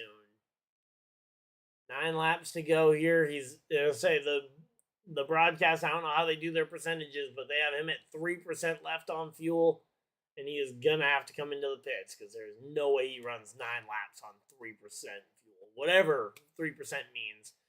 But right now, Byron is staying out, and he is about half throttle here, completely off throttle into the corner, just fully fuel saving here. He does have a gap between himself and Briscoe. I think Briscoe got word that, hey, you need to save fuel too. Byron's not making it. No need to chase him. But right now, Byron is super slow. He is going as slow as humanly possible here. Yeah, and to still make pace. I mean, they have slowed the pace of this lap down significantly at this point. And right now, it is all about the question: when will Byron pit, and who else will have to pit before the end of this one? 6 laps to go. 6 to go. 6 more times around. Again, I cannot figure it out here. If this time for William Byron. Okay, sounds like the booth has gotten word from Byron's pit box that this time by will be pit stop for William Byron. No, William Byron stays on the racetrack. William Byron stays on the racetrack. 5 laps to go. 5 more times around. Can William Byron hold on for his first win since February? His first win since Daytona, and it would come in one of the most fuel-saving races we have seen in a long time. I mean, 5 laps to go here. Yeah, again, you've got Briscoe saving behind him, not putting any pressure on Byron because I think he's under the impression. And there's the 24 teams pit crew just praying to whoever they believe in that somehow, some way, William Byron will be able to bring this thing home on fuel, as they have had a number of fuel-related disasters this season. And here we go. SVG going up to the inside of William Byron. He has had his share of issues tonight, but William Byron currently 3 laps to go. 3 laps away from making it to the checkers on fuel. Here we go. Ryan Blaney coming up behind Ryan Blaney coming up behind the 6. Ryan Blaney's trying to see if maybe he can make some passes on some of these guys who are fuel saving. Blaney with much fresher fuel. Blaney's in no save mode. Meanwhile, the rest are in full save here. Again, the 24 of Byron. 2 laps to go.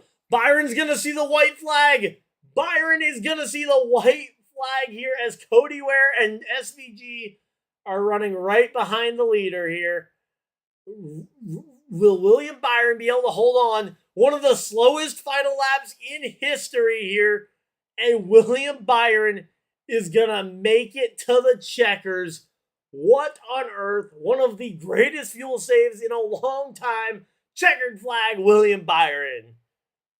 Checkered flag for William Byron. Briscoe second. Keselowski third. Blaney fourth. Priest rounding out your top 5. Then you've got Bubba Wallace, Bowman, Hocevar, Logano, and Austin Dillon rounding out your top 10. As per usual, I would normally go through the finishing order, but 1, because the website's messing up, and 2, I've got something else I gotta go do, so we will not be going through the finishing results. Through the full finishing result. Actually, you know what? Let's do it real quick here. Alright. So, we already did the top 10. So, 11th place, Chastain. 12th place, Cindric. 13th is where we find Josh Berry. 14th, Chase Elliott. And running out the top 15 is John Hunter Nemechek. Eric Jones survives a late spin. And, oh, wow. Byron had enough fuel to make it. There we go. So, again, Eric Jones survives a late spin to come home 16th. Christopher Bell comes home 17th after a late spin as well. AJ Allmendinger 18th, 19th for Tyler Reddick, and rounding out your top 20 was Kyle Busch. Ty Gibbs comes home 21st, 22nd for Chris Buescher, 23rd Justin Haley, 24th Denny Hamlin, and running out the top 25 is going to be Suarez. Cole Custer 26th, 27th Michael McDowell, a really bad finish just due to being on the wrong fuel strategy, I guess. Kyle Larson coming home 28th, 29th Noah Gragson. Running out your top 30, and your lead lap finishers will be Riley Herbst. Shane Van Gisbergen and Cody Ware coming home 1 lap down each, as we saw right behind the leader. Shane Van Gisbergen 31st and Cody Ware in 32nd. 3 laps down, we had Stenhouse in 33rd and Todd Gilliland in 34th. 4 laps down, we had Ty Dillon coming home in the 35th position. And then the final 2 finishers, it seems like everybody finished the race.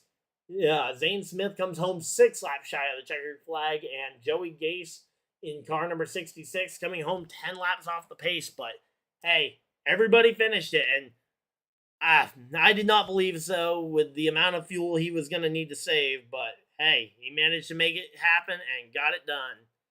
But until next time, hopefully you enjoyed, and I will see you guys next video. Live stream, whatever you guys I do. Again, I've got to go do something, but until next time, hopefully you guys enjoyed, and I will see you guys later. Goodbye!